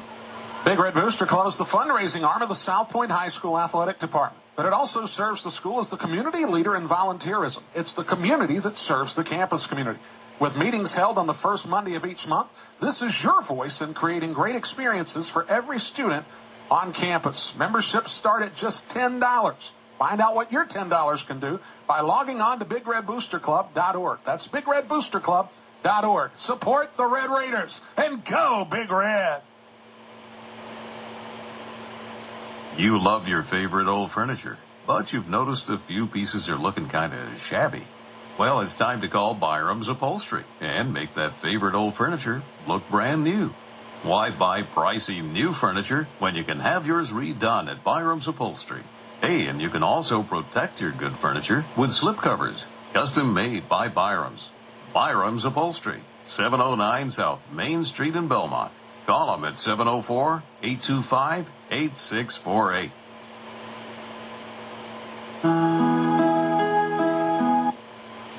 We'll wait on that as we get ready to start the second quarter as the Red Raiders take the ball. And I think they got maybe a yard on the play that time. And again, Corky, you may have to help us because we got to look through this chain link fence, and it's hard really to see who is actually carrying the football over there. If you're there. Yeah, I got you. There you go. Cam Medlock on the carry. All right, good deal. Well, Patrick Blee's behind center. The ball is like on the 12-yard line. And there is Patrick Blee on the quarterback keeper, and he goes in for the touchdown. And, boy, it has been nothing but Red Raiders tonight. No, and the guys are able to get outside tonight. The line's doing a great job blocking down on the outside, and just fake the fullback dive up the middle, and Patrick's been able to get outside, and there's nothing out there. It's clear sailing to the end zone. Good job, boys. All right, so once again, Charlotte Birtwistle on as Green will hold. There's the hold, and the kick is going to be up, and this time it would hit it very nicely, and that's a good for a 41-0 score here with 11:25 left to go in this first half. And I do have a update from Bowling Springs. It's Kings Mountain 21 and Crest 6 with 11 minutes to go in the first half. So we'll be back right after this. You're listening to Red Raider Football on WGNC. If you're looking for insurance for your home, auto, business, or life, Erie Insurance offers a range of services to meet individual or business insurance needs. Erie Insurance is available at Avery Insurance Agency. Call Mark Avery for a quote today for your home, auto, motorcycle, RV, and renter's insurance by calling 704-825-4134 or stop by our office at 210 North Main Street in Belmont. Erie and Avery Insurance for incredible deals on insurance. Rollins Insurance offers a wide range of policies and plans to meet your specific business or personal needs. Developing long-term relationships with you is what matters to us, no matter what life throws at you. Being a trusted choice independent insurance agency, we are able to choose a plan that protects you regardless of the company. Contact Larry or Chip to find out more about the packages we offer. For over 40 years, we have worried about your future so you can enjoy life now. Rollins Insurance, 704-825-4010, and they're located at 28 East Woodrow Avenue in Belmont. Well, Charlie Birtwistle just kicked it away once again back into the end zone. So once again, we've got North Gaston starting on their own 20-yard line. And I'll tell you, guys, another score of interest. It's Burns 7, Shelby nothing, with 10 minutes to go in the first half. Yeah, you got to think that's going to be a whole lot closer game than the Kings Mountain Crest game. Yeah, it's going to be something else. And I really thought, Crest Kings Mountain would be close, too, And you never know.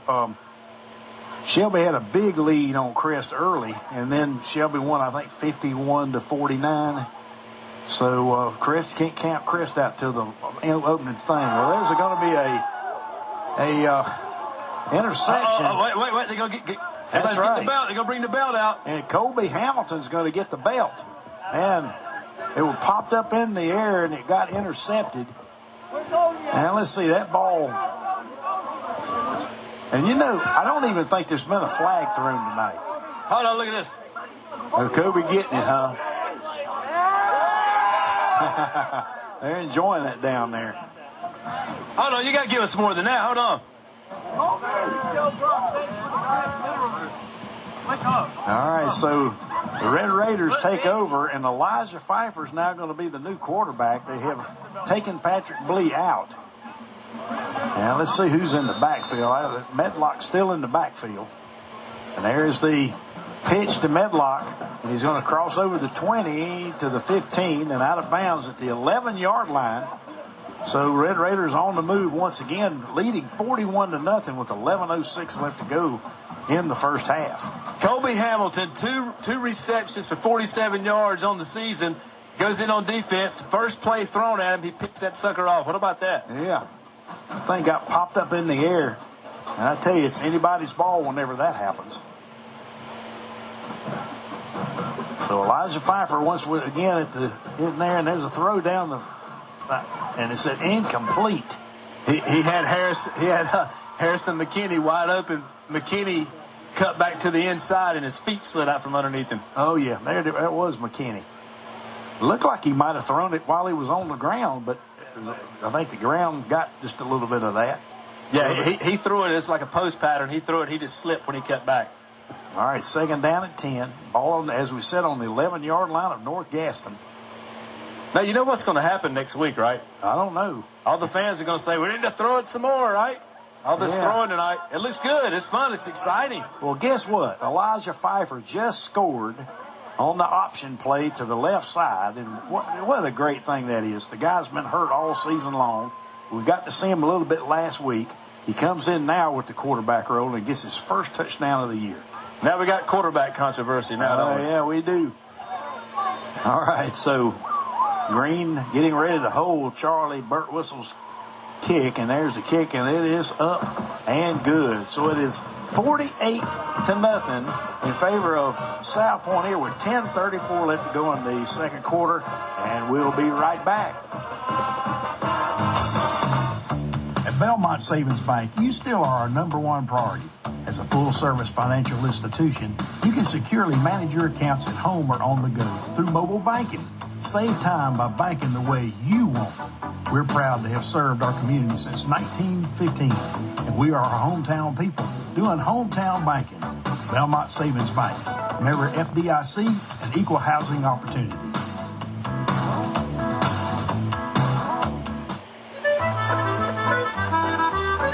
Since 1994, we have built a reputation for quality food, friendly service, and a great value. We are proud of that reputation and work hard to provide something for everyone here at Sammy's Pub. This place is a local institution. You haven't got a hold of this corner of North Carolina until you spend a few hours enjoying lunch or dinner, a hard-earned drink after work, or the company of a newfound friend. Welcome to the neighborhood at Sammy's Pub, 25 North Main Street, Belmont.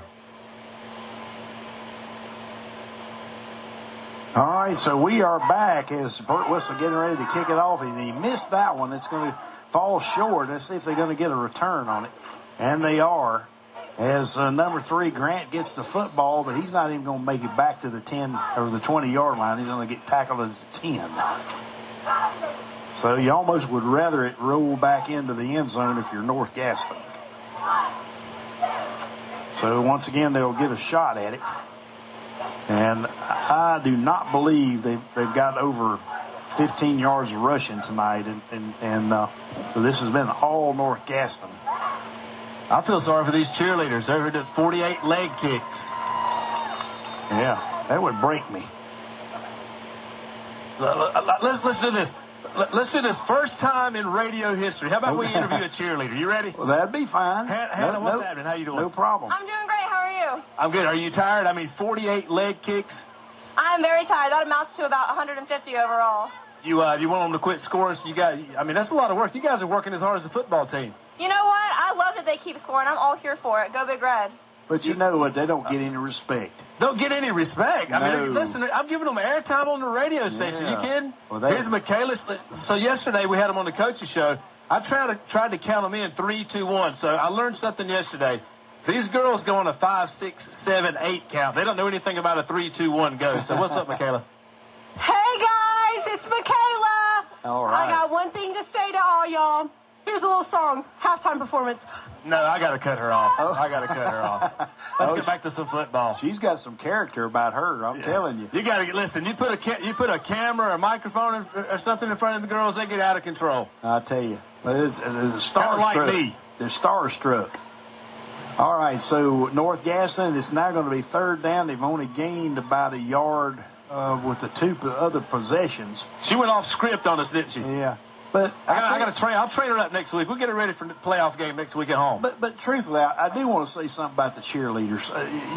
If you notice, they are in continuous motion the whole entire time. I mean, they've got to be really good athletes to be cheerleaders. They are, absolutely. Yeah, I'm telling you. So they're doing a fabulous job in leading the cheers and getting that football atmosphere. All right, third down and 9.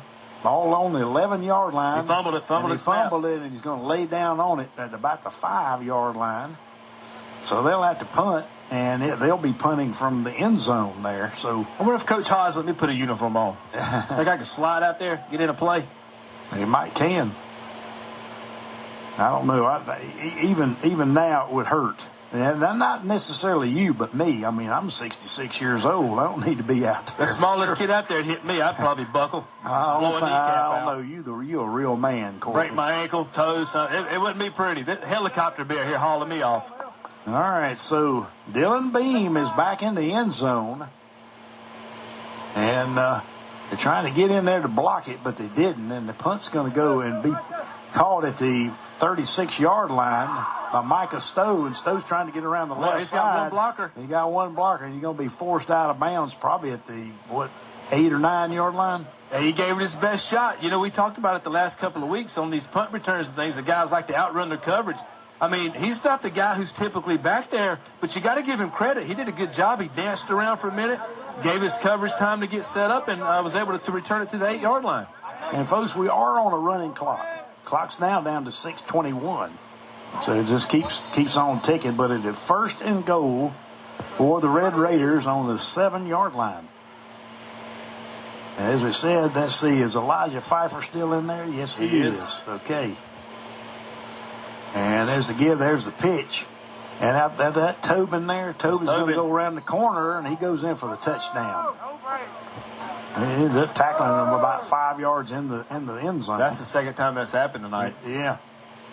So it's a touchdown for South Point, so that makes it 54-0 here with 5:44 left to go. Well, that's one of the things we talked about at the, opening of the broadcast. You got to be, listen, North Gaston wants to play football too, but that's the second time tonight that guys have got hit, late 5 yards, 6 yards into the end zone. He about got decapitated at that time. Wonder if we're going to see Ashton Green as a quarterback, and there's going to be the kick for the extra point, and it's good. So 55-0 is our score. Here we're 5:19, and the Red Raider band playing the fight song once again tonight, and we'll be back right after this. Can you believe it? Textile Lanes has been around for 50 years. Belmont's fun destination for all ages. Textile Lanes is currently organizing youth and adult bowling leagues. In addition to bowling, Textile Lanes is a fantastic arcade and billiard room. The Grill at Textile Lanes offers home-cooked specials during the week, like homemade spaghetti, old-fashioned cheeseburgers, delicious pintos, and many more.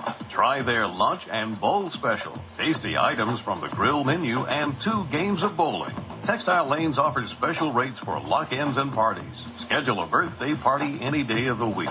College Park Pharmacy is in the same building with a variety of home health care supplies, gifts for all ages, Simply Southern apparel, and of course a great selection of South Point apparel. They accept most insurances and welcome your business. Textile Lanes, The Grill, and College Park Pharmacy, all located at 680 Park Street in Belmont near I-85. Come visit soon and go Raiders.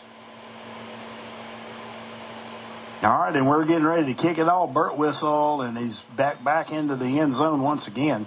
And he's getting practice. Well, I tell you what, in practice tonight. At this pace, he's going to be the leading. He's going to be the leading kickoff yardage guy in the state. I think you're right, Corky. Yeah. He was up there toward the top anyway, wasn't he? Yeah, he was like 4th last week, and we're only talking maybe a couple hundred yards out of first place. Yeah. All right, so 1st and 10 on their own 20-yard line. How many times have I said that? Tonight, bunch about of them. 6. Yeah.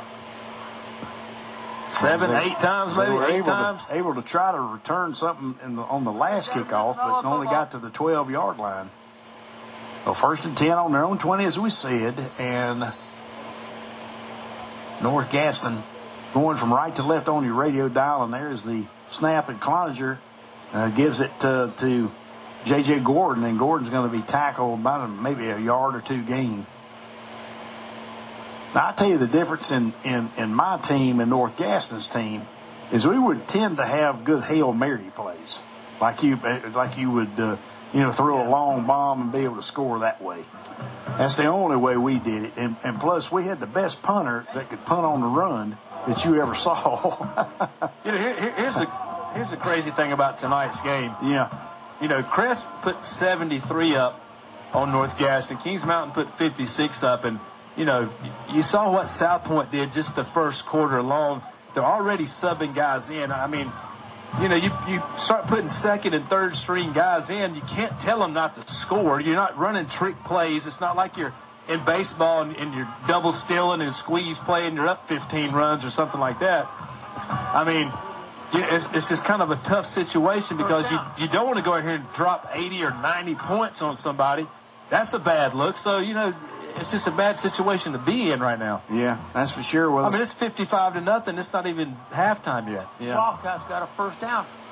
Yeah, they did. That's their first down. It got it to the 31-yard line with 1:45 left to go. As we said, it's a running clock already with a 55-0 score. And there is a give up the middle, only about a yard gain. Cloninger to probably J.J. Gordon. Updated score. Burns 13, Shelby nothing with 7 minutes to go in the second quarter. Wow. Yeah, that's going to be an interesting thing. But Burns had a pretty good year this year, and we'll see. And it's with 6 minutes to go in the first half. It's Kings Mountain 28, Crest 6.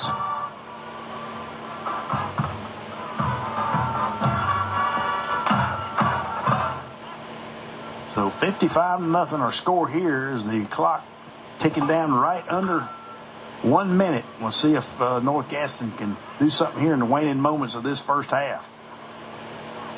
And there's a give up the middle, and it's going to get all the way to the 34-yard line, does Gordon.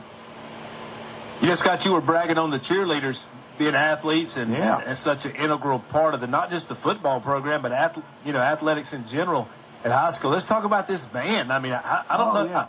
I don't know who pays the bill for these guys to come to games, but, they got to pay a gas bill just like everybody else. And they're such a great addition. The Pride of the Tribe marching band do a great job. I love to hear them at a football game. Well, I got to say this. At the end of last week's homecoming, they did a Bruce Wayne band deal down on the field after the game. Yeah. It was excellent. I don't know whether you got to see it before you got out of the stadium. But, boy, that was great, wasn't it? Oh, they had a guitarist out there. They had like a rock and roll band, didn't they? It looked really good. Well, that's going to be the end of the first half as the horn sounds. It's South Point 55 and North Gaston nothing. As we go into halftime, and we'll be back after these messages. You're listening to Red Raider football on AM 1450 WGNC and FM 101.1.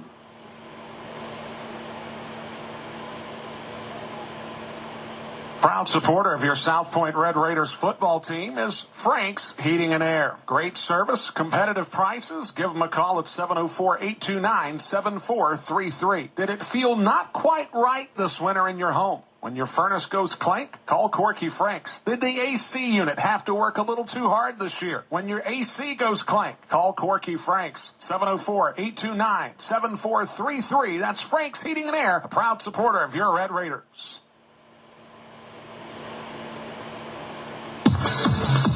ISI Elite Personal Training opening at 974 South Point Road next to Domino's. It's 7 days free.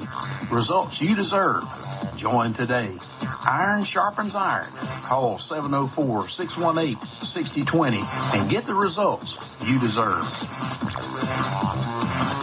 Big Red Booster Club is the fundraising arm of the South Point High School Athletic Department, but it also serves the school as the community leader in volunteerism. It's the community that serves the campus community.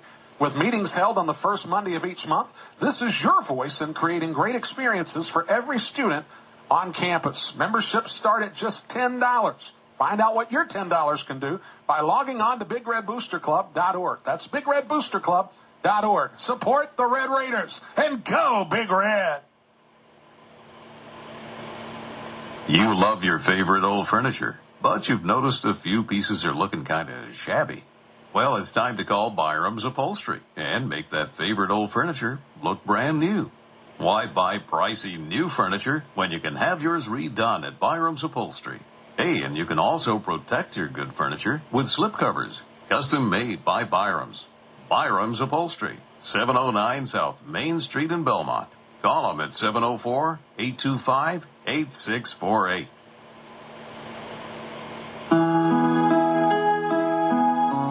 McLean Funeral Directors in Belmont provide personalized, professional, and compassionate services to help lighten your burden and support you through the difficult times that follow the loss of a loved one. McLean Funeral Directors, 515 North Central Avenue in Belmont. The number, 704-825-5301. That's 704-825-5301.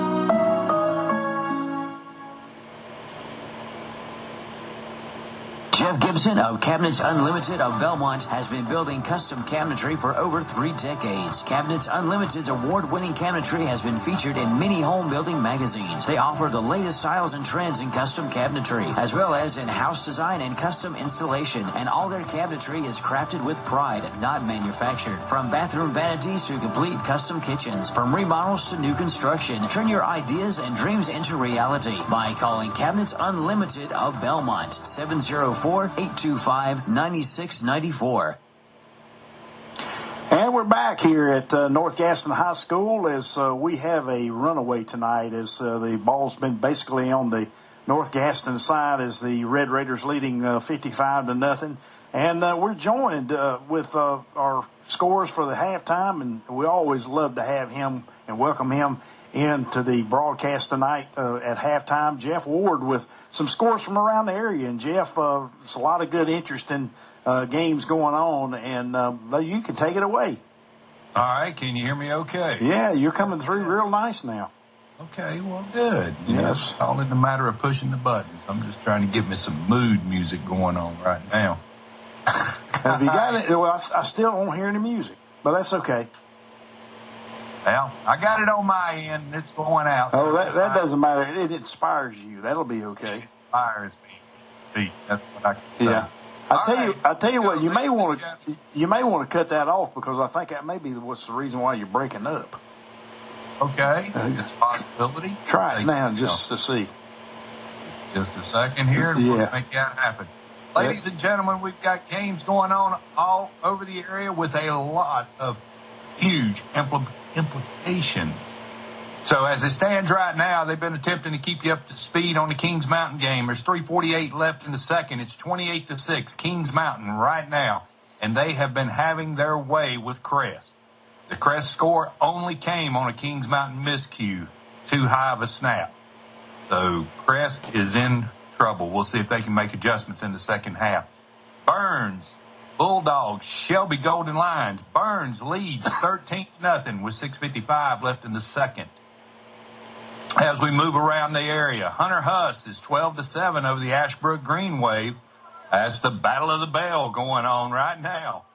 Oh, boy. East Gaston, 42, Highland Tech, 0. That's a game that's like what y'all have going on right now in North Gaston. I tell you, another barn burner up in Lincoln County. West Lincoln taking on Lincolnton. The Rebels and the Wolves. The Rebels lead 12-7 in the second quarter. Bessemer City leads the Cherville Ironmen 6-3 in the second quarter. North Lincoln is down to East Lincoln 14-7 right now. Going down in our South Carolina area, we don't have any report on Clover and Rock Hill at the moment, but we do have a couple of the other games in the area. That would be South Point down in South Carolina, 13-7 over York. And up in Rutherford County, the undefeated Chase Trojans lead the RS Central Hilltoppers 27-0. And, of course, the game you've been listening to right here on AM 1450 WGNC and 101.1 FM, it's the Red Raiders over the Wildcats, 55-0.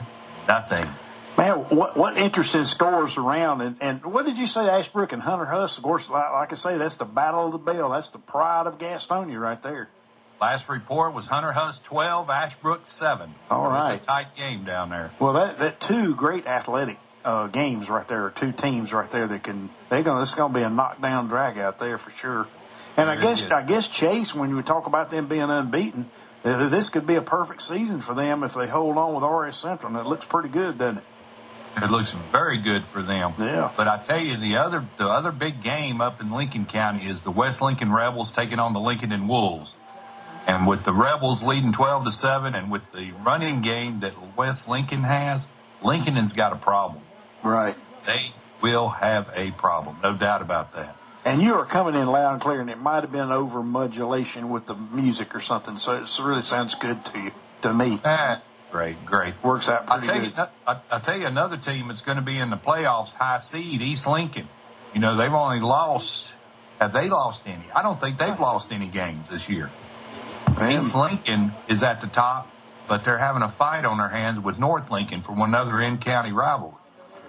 Wow, what great time it is in high school football when we get ready for the playoffs. And, of course, the state association will probably have the parents and the seatings out, by about 3, 4 o'clock tomorrow. And then the final parents, I guess, at around 6 o'clock, 7 o'clock, somewhere in there. But that's the way it normally goes. They put it out there so all the coaches and teams can see it to be sure there's no errors. And what I thought was interesting is that they've gone to seeding these through RPI. And I remember the days when in the Big South they'd come up with a 3-way tie. And, of course, I was thinking the same thing. Here's Crest, may beat Kings Mountain, make it everybody with one loss. Of course, I think South Point's got the tiebreaker with Crest. But I've been in the days where they drew straws, and the first place team ends up being the 3rd seed, of the tournament. Kings Mountain's gotten bit by that straw drawing coin toss I don't know how many times.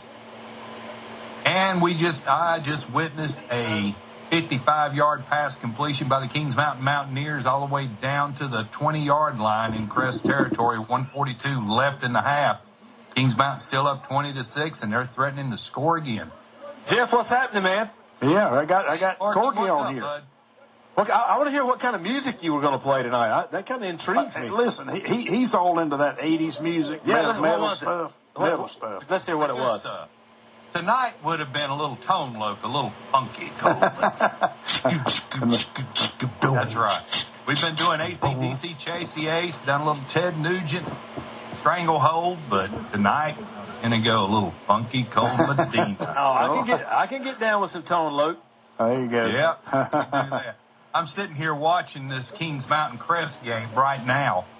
Clock's running down. Kings Mountain's taking their time, but they're up 28-6, and they're going to get the ball at the second half. Wow. So Crest has got a big, big problem. Jeff, we've talked about this before, and you've been around this a lot longer than I have.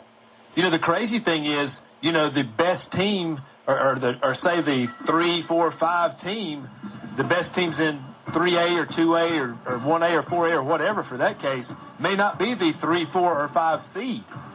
Like you look at South Point, they're the number 3 team in 3A football, but they're probably going to be an 11 seed, which is the top number 2 seed. That's right. It's crazy how it works out. And, by luck of the draw, you never know if you get a good draw like we did last year. You may get the toughest schedule of all. You never know, and that's a tough spot at being a, number 11, number 12 seed. Well, Kings Mountain just bolstered themselves into the number 1 spot some more. It's 34-6, 47 seconds left in the second half. Wow. About to be 35-6. That's really surprising to me because I really think Crest's a better football team than that.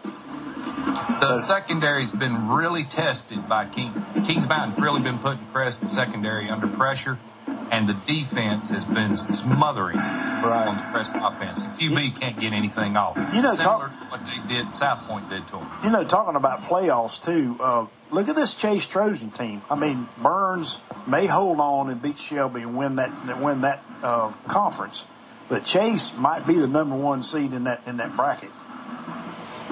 That is a very strong possibility. Now, I'll tell you something else that's going to hold some playoff issues going on. People haven't been paying attention up in the mountains with Tuscola and those teams. They were all undefeated up there until last week. Mm-hmm. So there's some strong teams coming out of the mountains around Hendersonville this year. So it's going to be a pretty good playoff scenario. First week, I don't know how that draw is going to be. Second week, it's going to get tough. Certainly is. And I tell you this, I really hope, and I really hope that they spread the Big South out so we don't meet in second rounds. Well, if they're going to go by RPI, they're not going to do it. Well, hopefully we can do something. I hope we can be good, but we'll all know that at 3 to 4 o'clock tomorrow afternoon. Yes, sir. We will find out tomorrow when the North Carolina High School Athletics Association puts out the brackets. Keep your eyes open. What fun. I'm not going to get to look for it because I'm going to be in the middle of something else. I got you. What you got going on? Let's hear it. I told you. I tell you what, Corky, you need to teach him a thing or two. What you got going on tomorrow, Jeff? I want to hear about it. Oh, you don't want to hear this, Corky. Oh, I do want to hear it. Maybe you need to. Maybe you can't say it on the radio, but you can call me. I still want to hear it on the radio. I'm going to go do something I haven't done in a long time. I'm going to go be a ring announcer for a wrestling card. Oh, man. That's how I got started in this whole thing. Yeah. And then he got stuck with me. Hey, Jeff, crazy thing. I actually have a degree in radio TV broadcasting from a long time ago, right? Oh, that's great. So I told my kids, I said, about 10 years ago, I said, I'm going to use this degree that means absolutely nothing and see if I can turn it into something.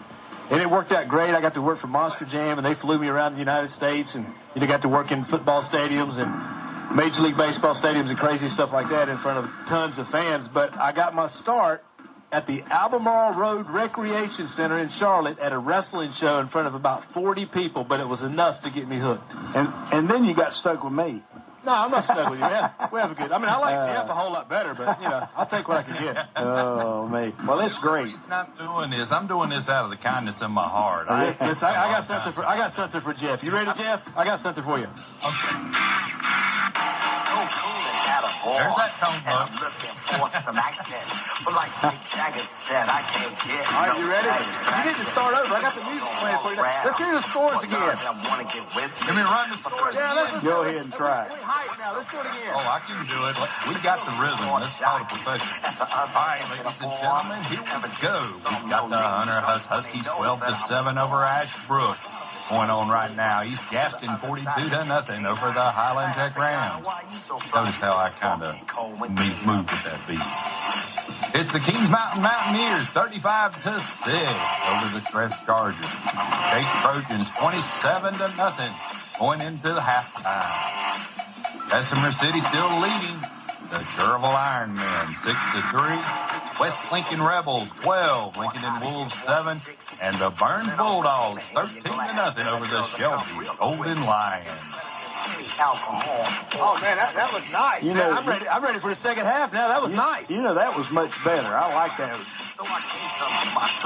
You always end up you do the cadence to whatever the beat of the music is. There you go. Well, you did well. I'm going to keep it playing. I'm going to keep it playing until you go to break. All right. Don't do that. Scott will dance. I'm already up here dancing. Sounds good. You can turn that off now. All right.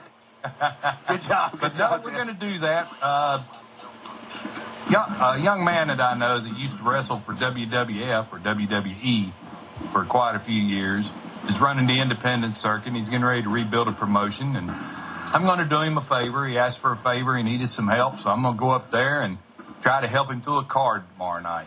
Just don't get in any fights. Well, that's the fun of it, man. You get the brother deal, hot dog and a handshake. Hot dog and a handshake. And maybe a little bit of money for the gas. I got that payday at mid a night, hot dog and a handshake. They can get mean if you're not on their side. That stuff is real. Announcer. I'm not calling color and play-by-play. I'm just announcing the matches, man. You know that stuff's real, right, Scott? Yeah. It's not fake. It's real. Yeah. Hey, Jeff. Charlie. Charlie back here. Yeah, sounds good. Well, listen, thank you again, Jeff. It was a great halftime, and enjoyed Funky Cole Medina. It was much better than the first time he did scores, but worked out good that we had the music on our side for sure. Oh, my.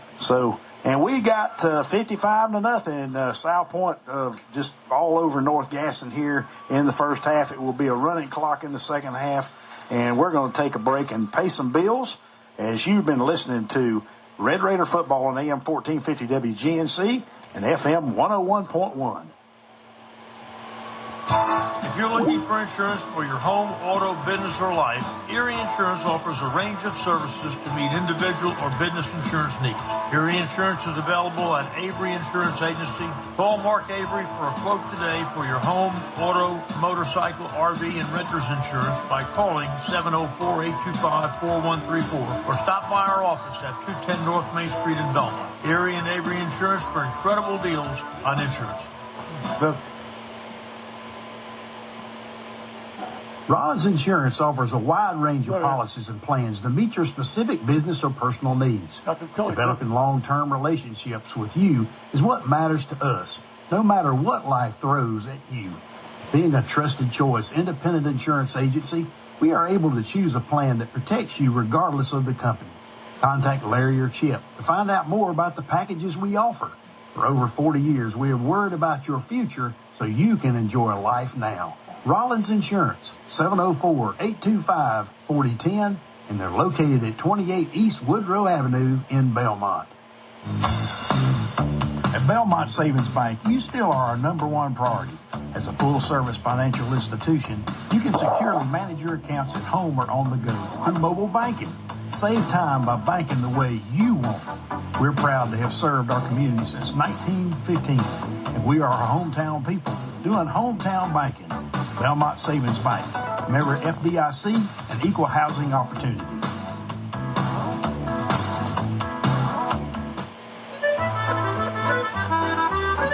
Since 1994, we have built a reputation for quality food, friendly service, and a great value. We are proud of that reputation and work hard to provide something for everyone here at Sammy's Pub. This place is a local institution. You haven't got a hold of this corner of North Carolina until you spend a few hours enjoying lunch or dinner, a hard-earned drink after work, or the company of a newfound friend. Welcome to the neighborhood at Sammy's Pub, 25 North Main Street, Belmont. Can you believe it? Textile Lanes has been around for 50 years. Belmont's fun destination for all ages. Textile Lanes is currently organizing youth and adult bowling leagues. In addition to bowling, Textile Lanes has a fantastic arcade and billiard room. The grill at Textile Lanes offers home-cooked specials during the week, like homemade spaghetti, old-fashioned cheeseburgers, delicious pintos, and many more. Try their lunch and bowl special. Tasty items from the grill menu and 2 games of bowling. Textile Lanes offers special rates for lock-ins and parties. Schedule a birthday party any day of the week.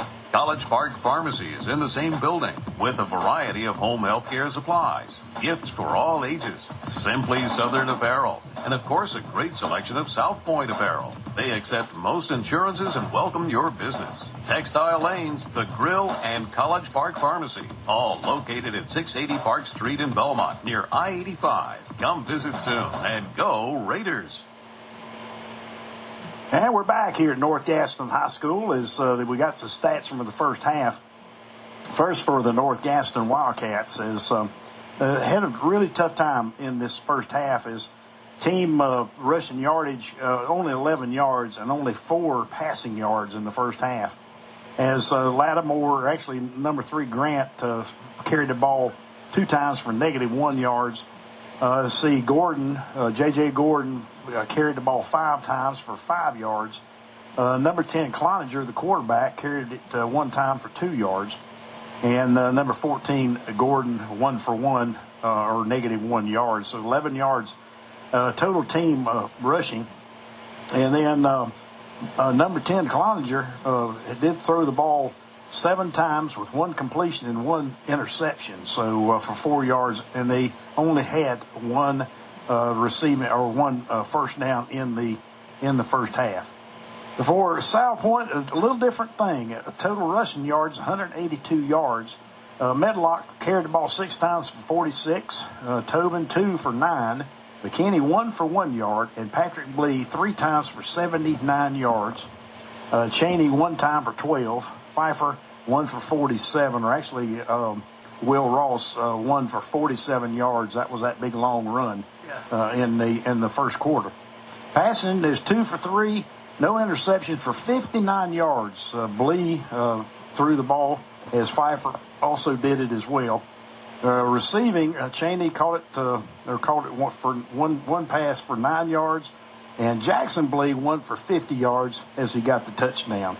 So, and with 8 first downs, no penalties. And the North Gaston Wildcats got 2 penalties for 10 yards. So it's been a clean game both ways. But once again, there was a fumble by North Gaston and also an interception, and no turnovers for South Point. So it's been very, very clean.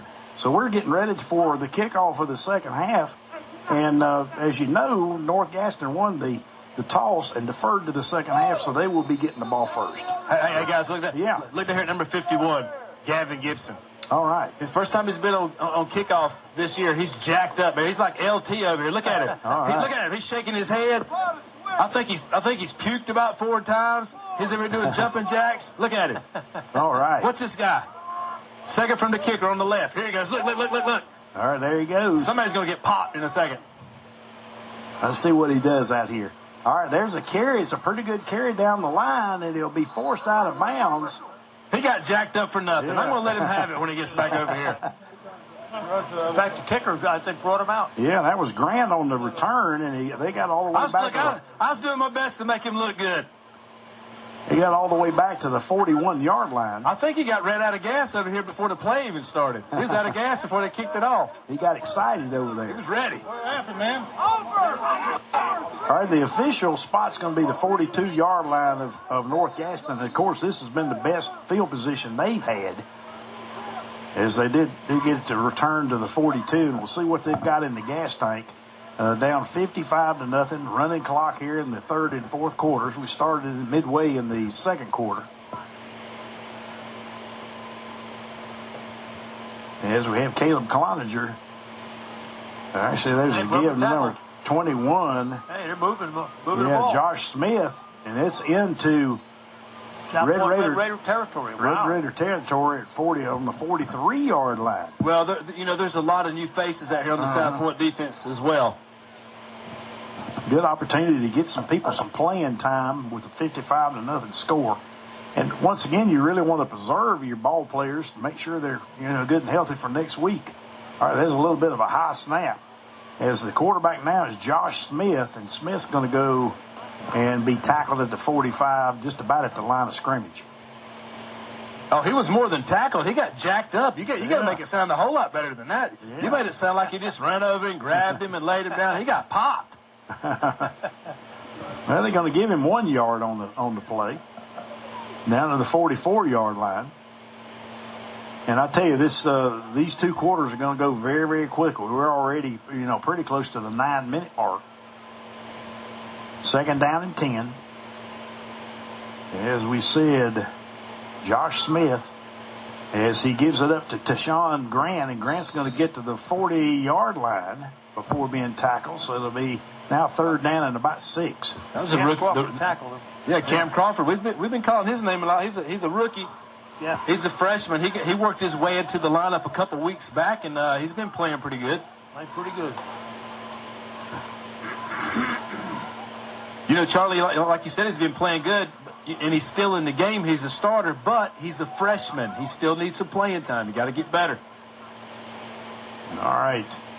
Once again, Smith in the shotgun. It was a little bit of a high snap, but it's going to be a quarterback keeper, and he crosses over the 40 to the 39, but he'll be well short of the first down of that.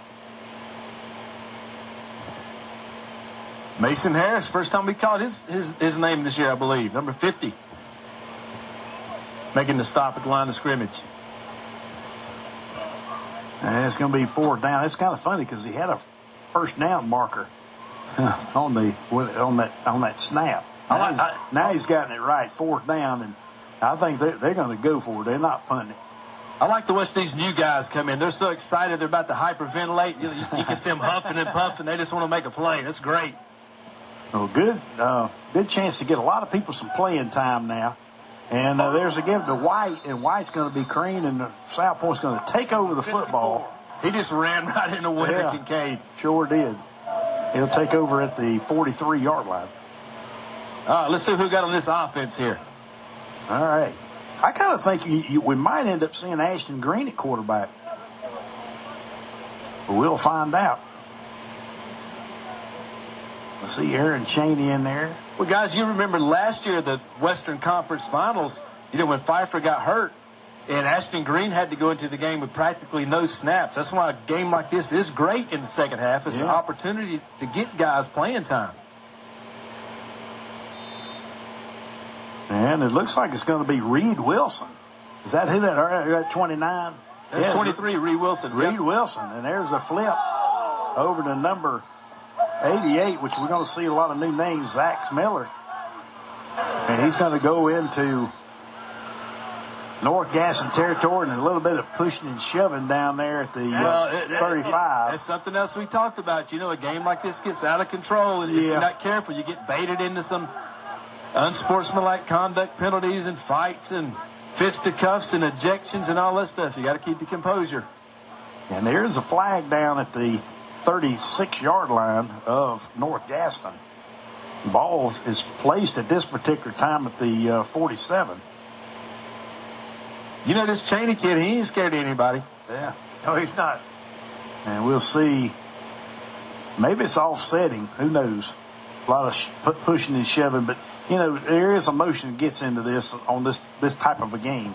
Guys, when I said, you said he made the tackle, that was Reed Wilson who popped that guy on your sideline, and now he's in at quarterback. Right.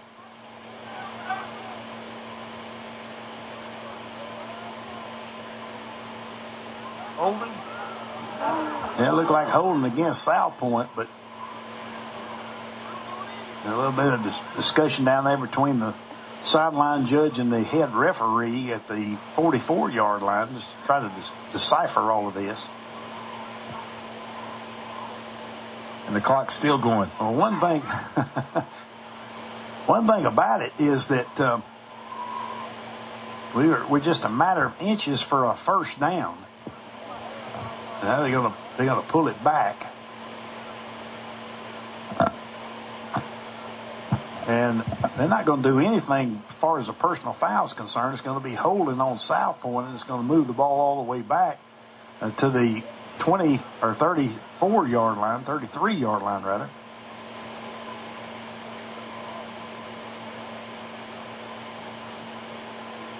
That's all I've seen as an indication.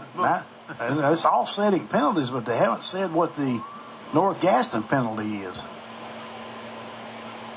Maybe we'll get the referee to, I don't think he's going to indicate either one. I found to be a personal foul there. I don't think he cares. Yeah, I don't think, I think that may be the case. Well, it was holding on South Point, and then I think a personal foul against North Gaston. So there, we sort of end up with the ball on the 48-yard line, so it'll be first down and 5 for the Red Raiders.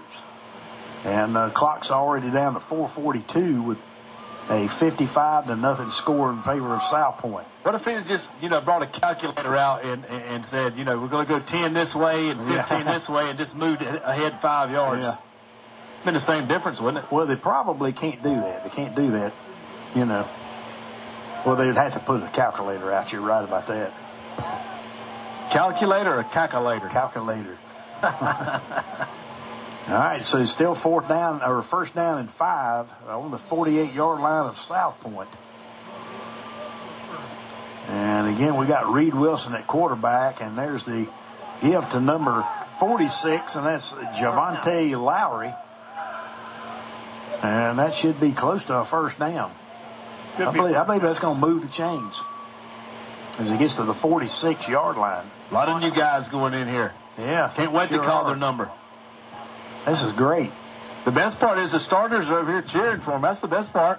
All right, now tell me this. We're going to be at home next week, or we're going to be traveling? That should be an easy thing to figure out there. Yeah, it should be at home next week. Yeah, I kind of think so. And then we'll have to see what happens the week following. But what seed we're going to get? I mean, you got to think it's going to be an 11 seed. I mean, South Point's ranked number 3 in 3A football in the state. Unfortunately, you're second in your conference, so you would, just by looking at it from the outside looking in, you would think they would be the number 2 seeded team. Does that make sense? Yeah. Or, I'm sorry, the number 1 second place team in their conference. There are 10 3A conferences on this side of the state, so 1 through 10 gets those spots, and South Point should be the number 1 second place team, and that should give them the 11th seed. If that makes any sense at all. Yeah, I think so. And the North Gaston defenders was able to defend that one pretty well. Maybe and it got back to the line of scrimmages. Ended up with second down at about 14. Didn't have a lot of blocking. And again, the clock's ticking on down to 2:25. You still gonna take me to dinner? I'm hungry. I'm ready. Where we going? Yes, sir. Waffle House. Listen, I'll spring for better than that. Well, I thought about not going. I mean, my wife, she cooked me some turkey, rice, queso. I had chips, salsa, piece of cheesecake. Lucky man. Yeah, I had all that stuff before I came here, but it's cold. I'm hungry. Lucky man. Do I have an allowance tonight? Or No. I'll take you to a steak place if you want to. Steakhouse this late? Yeah, that'll be hard to run on tomorrow morning. What if we get Coach Hodge to go with us to the Waffle House after this game? You think he'd go? I don't know. He's probably going to want to look at film somewhere. Javonte Lowry on the last carry, so it's going to be 4th down and 9. If we had a projector with us, he'd go. He could watch some film for next week. All right. Once again, this is going to be Crawford White. And White gets tackled right at the 45-yard line, and it'll be a loss of downs for South Point. And so North Gaston with the football with 1:22 left to go, and it's just ticking down, and we'll be in the 4th quarter pretty quickly. I ran right into the defender. Yep. Well, it's halftime at Boiling Springs. Kings Mountain ahead, pretty handily now with a 35-6 score. And let's see what Shelby and Burns doing, and that would be for the championship of that 2A, 1A continued thing. And at halftime, Burns leading 21-7 over Shelby. Wow. So I have a feeling they might beat Shelby. Yeah. Who you guys want to see make a tackle? Who you pulling for out here? Will Abram, what number is he? 27. 27. All right. I'll tell you who made the tackle that time. It was 77, Hayden Blankenship. Made the tackle on that one. As North Gaston did not gain a yard on that one, and there is a flag down right at the hash mark. They're going to pick it up and they'll see what it's going to go against. It'll be 2nd down and 10. Face mask against South Point. And that'll be an automatic 1st down, and whether it's a 10-yarder or a 15-yarder. Well, they're going to, in fact, looks like to me they're marking it off from the 50-yard line. Come on. Well, you got to expect stuff like this. You got to expect holding on the offense when the, number 2 or 2s and 3s go into the game. You got to expect face mask and, stuff like that. All right, so that's going to be the end of the 3rd quarter. As we said, the score, South Point 55 and North Gaston nothing. We'll be back right after this. You're listening to Red Raider Football on WGNC. Unbelievable, huh? If you're looking for insurance for your home, auto, business, or life, Erie Insurance offers a range of services to meet individual or business insurance needs. Erie Insurance is available at Avery Insurance Agency.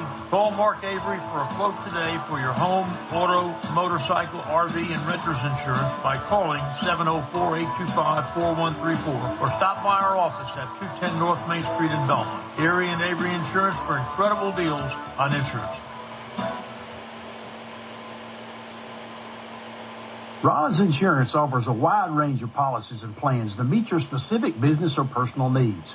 Developing long-term relationships with you is what matters to us, no matter what life throws at you. Being a trusted choice, independent insurance agency, we are able to choose a plan that protects you regardless of the company. Contact Larry or Chip to find out more about the packages we offer. For over 40 years, we have worried about your future so you can enjoy life now. Rollins Insurance, 704-825-4010, and they're located at 28 East Woodrow Avenue in Belmont. All right, we started the 4th quarter with the Red Raiders up 55-0, and we're talking about some different names. Chance Ford just made the tackle on a little screen pass out there, so it's going to be 2nd down and 7 for North Gaston as they're in Red Raider territory at the 37-yard line. And they still have their starters in. Caleb Cloninger looking to throw down the field, and he's looking maybe to run to get out of bounds, and he's going to be tackled with a loss all the way back to the 39, so a loss of about 2 yards. Yeah, nowhere that time. Yeah. Charlie, you going with us to the Waffle House? Well, I think I'm going to go home because I got a couple of events tomorrow I got to get to. Oh, the mayor of Belmont's busy on Saturdays. We do too. We got the Wizard of Oz, the Adventure of Wizard of Oz, and I'm going to drive the hayride tomorrow night. Well, I got to be in the topless cruise tomorrow. A topless cruise? Yeah, topless cruise tomorrow. It raises money for cancer. What's going to be topless? The car or you? We got to get a description of this. Yeah, you need to go into detail about that. Yeah, that's right. That didn't sound too good. Have it every year. 10 years we've been doing it. All right, well, Cloninger throws the ball. Intended receiver was number 19, and I don't have him down here. Let me get him right quick. I do not have a number 19 on my list. It's kind of funny. The roster had 2 number 6s and 2 number 4s. So we had to kind of decipher that before we got on the air. But nonetheless, it's going to be 4th down and 9 for North Gaston in Red Raider territory at the 39. And again, if you just joined us, 55-0 our score, and only 9:42 left to go.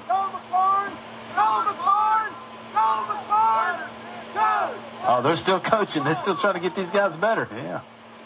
Cloninger in the shotgun by himself, going around to the left side. He's going to tuck it and run, and he's going to be tackled with about, they won't even make it back to the line of scrimmage, and that will be first down for the Red Raiders. I tell you, I don't know, he hesitated a little bit, but he could have gotten some yardage out of that. It was just between him and an open field tackle. Well, the problem was it was 33. Chance Ford was the guy in front of him. That was the only issue he had. That's a pretty big issue, the leading tackler for South Point. And that's why he hesitated just a little bit. Guys trying to find their place. All right. Once again, Reed Wilson behind the center. And Reed Wilson looking to pitch it. And does so. And I got to get a number on that. Oh, okay, 46. Yeah. Which will be Javante Lowry.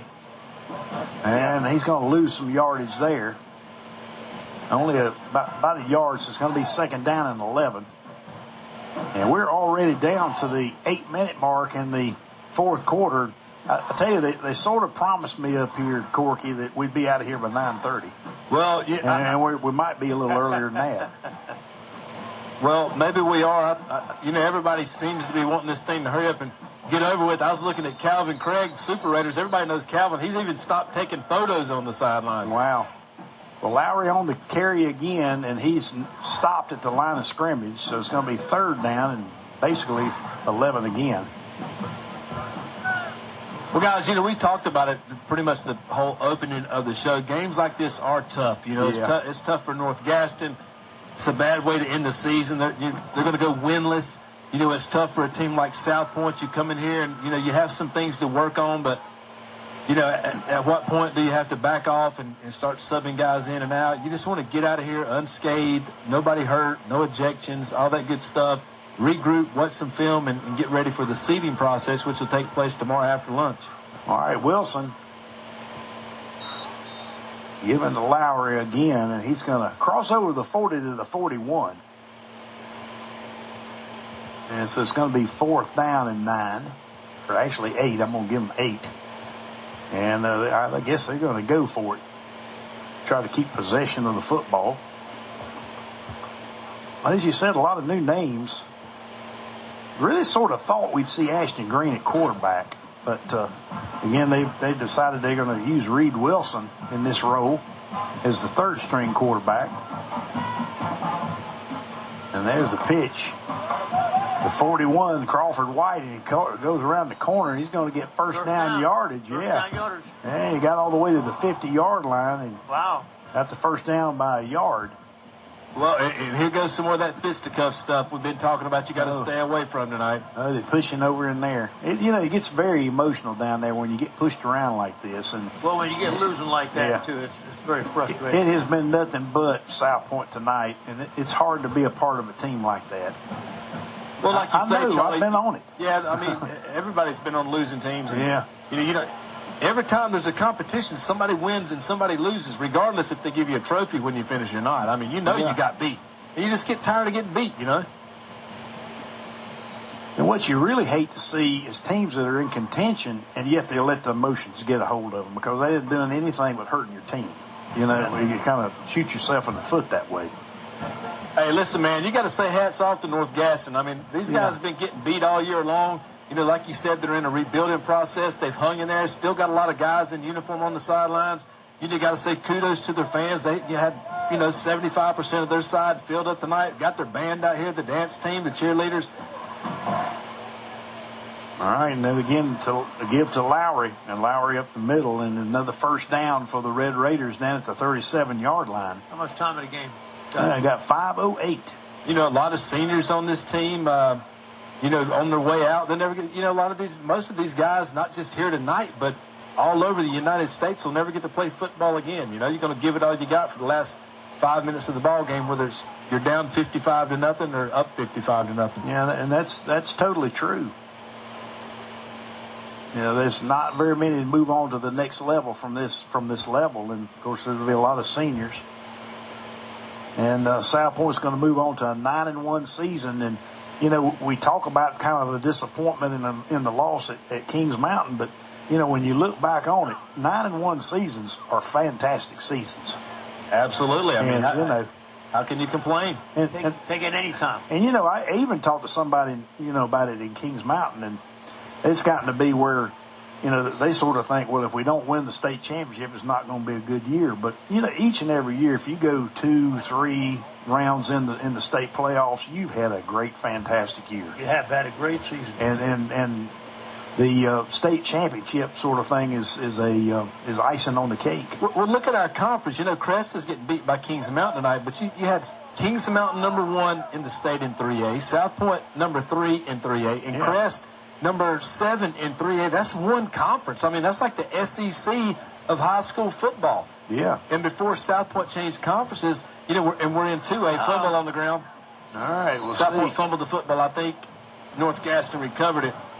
Yeah, that's exactly what they said, and it's all the way back. It's at the 31-yard line. The South Point moving the football and containing the football. Pitched to Jackson Miller. He just couldn't get his hands on it, dropped it on the ground. North Gaston recovered. Still have a running clock, about 3 minutes to go here in the game. But, you know, even when we were in 2A, like you guys have said tonight, you can't discount Burns and Shelby. And, you know, you go 9-1 or 8-2 or something like that in the conference and then get knocked out the second or third round of the playoffs. I mean, the conferences around here are just so good. There's a lot of great football teams in this area. Great football teams around here. Even Stuart Kramer and Forestry are good teams. Yeah, they're not in it. They're not. Well, you know, you take Ashbrook. They gave us all we could take. East Gaston had a good season too. Yeah. All right, 1st and 10 for North Gaston on their own 30-yard line. There's a throw down the middle of the field, and it's going to overthrow his intended receiver to Sean Grant. Well, you said you thought Ashton Green would be in at quarterback. Ashton Green has been in at free safety the last several. Yeah. And there he is. Yes, sir.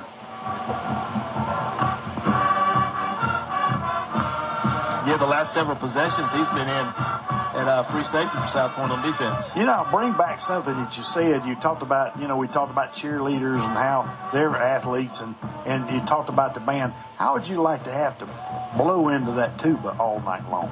I'm blowing into this microphone all night long. That's probably worse. I don't know. I mean, it takes a lot of air to do a tuba. I'd probably sound better if I was on the tuba.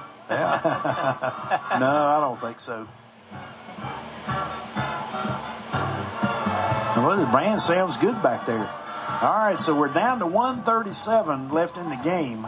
And here it is, 9-12. And, you know, once again, a great end for South Point as they finished the regular season with a 9-1 record, 6-1 in the Big South. And, of course, North Gaston on the other end of it, 0-10 on the year. And the good news is can't be anything but up next year.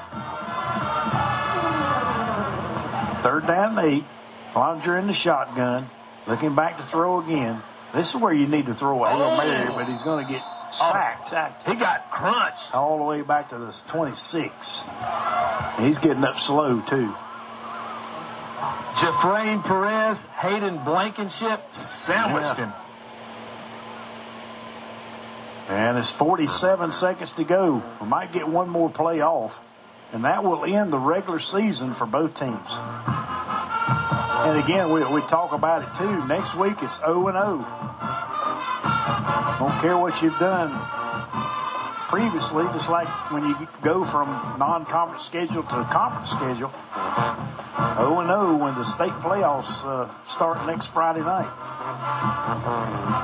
And probably the last play of the season, and not of the season, of the regular season rather, as number 3, Tashawn Grant, takes the ball and he gets tackled at the 34-yard line, and that's going to be the end of the game, folks. I guess who made the final tackle? Ashton Green. Ashton Green got that one. And that's going to be the end of the game. The final score, South Point 55 and North Gaston nothing.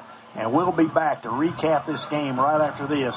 You're listening to Red Raider football on AM 1450 WGNC and FM 101.1. At Belmont Savings Bank, you still are our number one priority.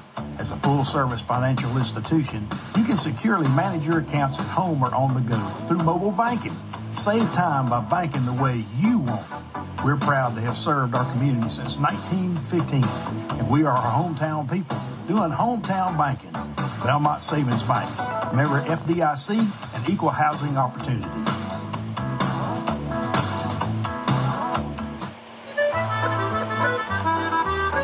Since 1994, we have built a reputation for quality food, friendly service, and a great value. We are proud of that reputation and work hard to provide something for everyone here at Sammy's Pub. This place is a local institution. You haven't got a hold of this corner of North Carolina until you spend a few hours enjoying lunch or dinner, a hard-earned drink after work, or the company of a newfound friend. Welcome to the neighborhood at Sammy's Pub, 25 North Main Street, Belmont.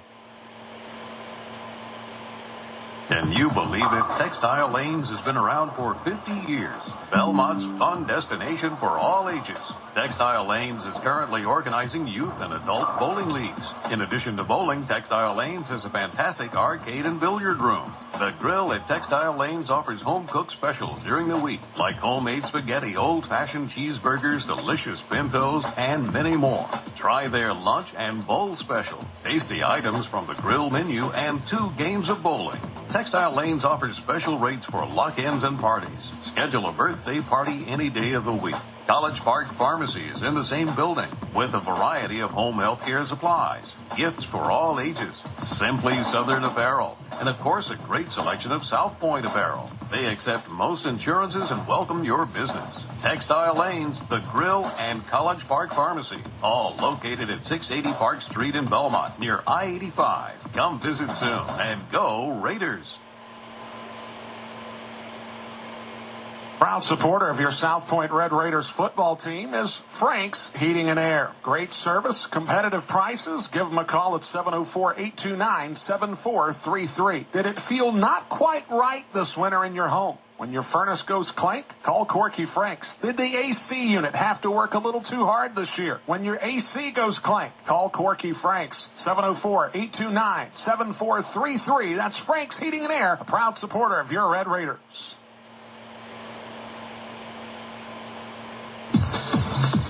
ISI Elite Personal Training opening at 974 South Point Road next to Domino's.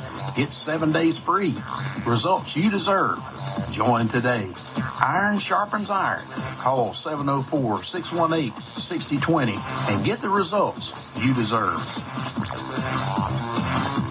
Jeff Gibson of Cabinets Unlimited of Belmont has been building custom cabinetry for over 3 decades. Cabinets Unlimited's award-winning cabinetry has been featured in many home building magazines. They offer the latest styles and trends in custom cabinetry, as well as in house design and custom installation. And all their cabinetry is crafted with pride, not manufactured. From bathroom vanities to complete custom kitchens, from remodels to new construction, turn your ideas and dreams into reality by calling Cabinets Unlimited of Belmont. 704-825-9694.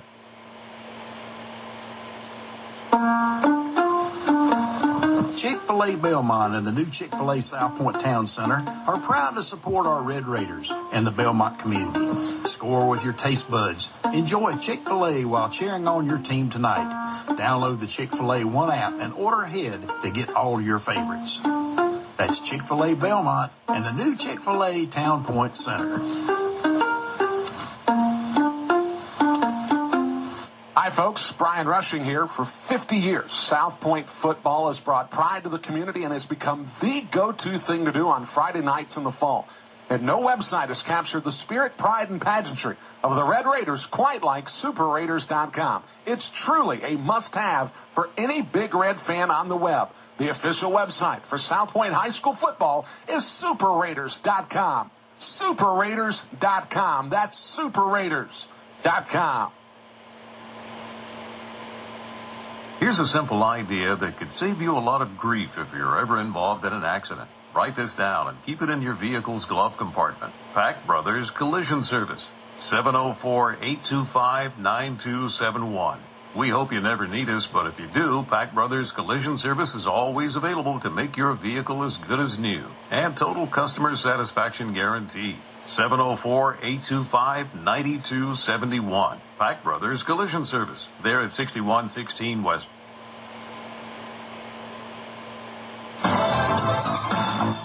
This is the South Point Red Raider postgame show, featuring highlights, game analysis for tonight's contest. Now let's go live to the stadium for tonight's South Point Red Raider postgame show. And we're back here at North Gaston High School as the Red Raiders win 55-0 for the final game of the regular season, awaiting tomorrow's pick for the playoffs as we get ready to hit the road or hopefully stay home. I think you're right. I think we're going to stay home for the first game. Yeah, I don't think there's any way we're not at home the first round, to be honest with you. I think you're right. And, of course, the games we've been looking at in interest, Kings Mountain all over Crest 35-6 in the third quarter. And then the interesting one is that Burns is over Shelby 21-7 at this particular point. So an interesting game. But this one was not any kind of game at all from the very beginning. I mean, it was 14-0 before we turned around and we had a running clock in the second quarter. Well, it's an unfortunate situation, you know, especially for North Gaston. Those guys have been playing football all year long, like you said. You know, they had a packed house here tonight on their side of the stadium. You know, a ton of guys in uniform. They played the season out. It's unfortunate for them, and I guess we did the best we could tonight. Yeah, I think so. So it's on to the playoffs, and again, we talked about it being 0-0. It's a whole brand new season. Oh, nobody cares they don't care if you're playing a number 1 or a 32 seed. They don't care. I mean, everybody's 0-0 and it starts over again next Friday night. Nobody cares what your seed number is. Everybody wants to play football and win a state championship. That's for sure. Well, Charlie, you want to go over the stats? Let me get you fixed up here. There you go. Yeah, North Gaston didn't have too much to talk about Charlie, tonight. I mean, you want us to play some music for you, or you going to wing this thing? Well, let's let him wing it. Well, let's just do the ground game had 2 for 15 yards. Passing 2 for 10 for 7 yards. 2 first downs. 3 penalties for 25 yards. 3 fumbles lost and 1 interception. How many yards did they get totally? Totally for the game, 32, I think. I think 32 yards for the total game, yeah. And the South Point Red Raider team had 220 yards.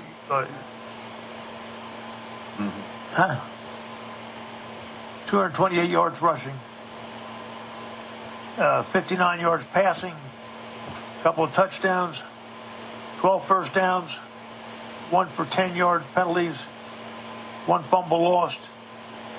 But I'll tell you what, the passing game was good tonight. The most of the damage was done in the first half. Second team was put in the whole second half, but we talked about Patrick Blee got 79 yards rushing. What did he get in passing? How many yards? Let's see, 1 for 50. No, wait a minute. I was going to look for the passing. 59 yards passing. Yeah, 59 yards. Okay, pretty good. Yeah, pretty good. That was good. That's the total for the game right there, because we had the second team in the second half. See, another thing too, it was a fairly clean football game. I mean, there was some, there was a holding penalty, and you can remember it all in your head. Holding penalty, face mask, personal foul. That was about it. Yeah, I think that was all. It could have gotten ugly because the North Gaston team was getting frustrated. Yeah, and that's easy to do in that situation. And it is. We've had a tough year. You think you're going to be able to be in a game, and of course they finished 0-10 for the season. And listen, I'm not making fun of them because, like I say, I've been on a team like that. We were 0-8, but we did tie 2 games. And you know, the one of the ties was Charlotte Catholic. You believe that? Yeah, I believe it. That was back in the day before they really got good ball players. Oh, they got some great. I wonder how many flags will be thrown up here with you and Charlie if y'all based them on being frustrated. I don't know. I'm not all that frustrated, but I think okay. he gets frustrated with you. Maybe. Yeah. But Anthony, how many flags would you throw on him, Charlie? Yeah. At least you 3 need to get a new battery. You need to get a new battery. You're buzzing. But don't forget George Kitchen's funeral tomorrow. All right. It's going to be in Dallas. What time? It's going to be at the funeral is going to be at 5 o'clock, but the visitation is going to be from 2 to 5. And where is it? It's going to be in the Independence Baptist Tabernacle in Dallas. Okay. I don't know where that is, but I had to find it. Yeah, sounds good. And what a great guy. Really affected a lot of young people in the Belmont area. Great guy. And again, I still want to send out my congratulations and glad it's all over with to Art Shoemaker for getting his knee fixed, and hopefully he's going to be in good shape, and he'll be maybe there next Friday night. Who knows? He's probably not going to be going up the steps, but at the stadium to see us in the press box. But again, we want to shout out to him, and hopefully he's doing very, very well with that Absolutely. knee. You know. All right, and also want to thank Anthony Perkins from CarolinaVarsity.com. They do such a great job, and he is all set and ready to go. Not much to recap for the North Gaston side, Anthony, but you had a lot to talk about for the Red Raiders. Yeah, they did pretty good tonight, and getting ready for that. And again, we'll see you next Friday night. We do not know who it's going to be. The parents come out at about 3 o'clock. 3:30 or whatever tomorrow afternoon, and it's going to be great. And Corky, keep your phone on you. I'm going to call you and tell you what we got. Sounds good. So for Charlie Martin, I'm Scott Neisler saying so long from North Gaston High School. The final score for the final time: South Point defeats North Gaston 55-0. So long, everybody. We'll see you next week at 7:15 at Lineberger Stadium. We're going to be right there. All right. Good night, everybody. Good night, everybody.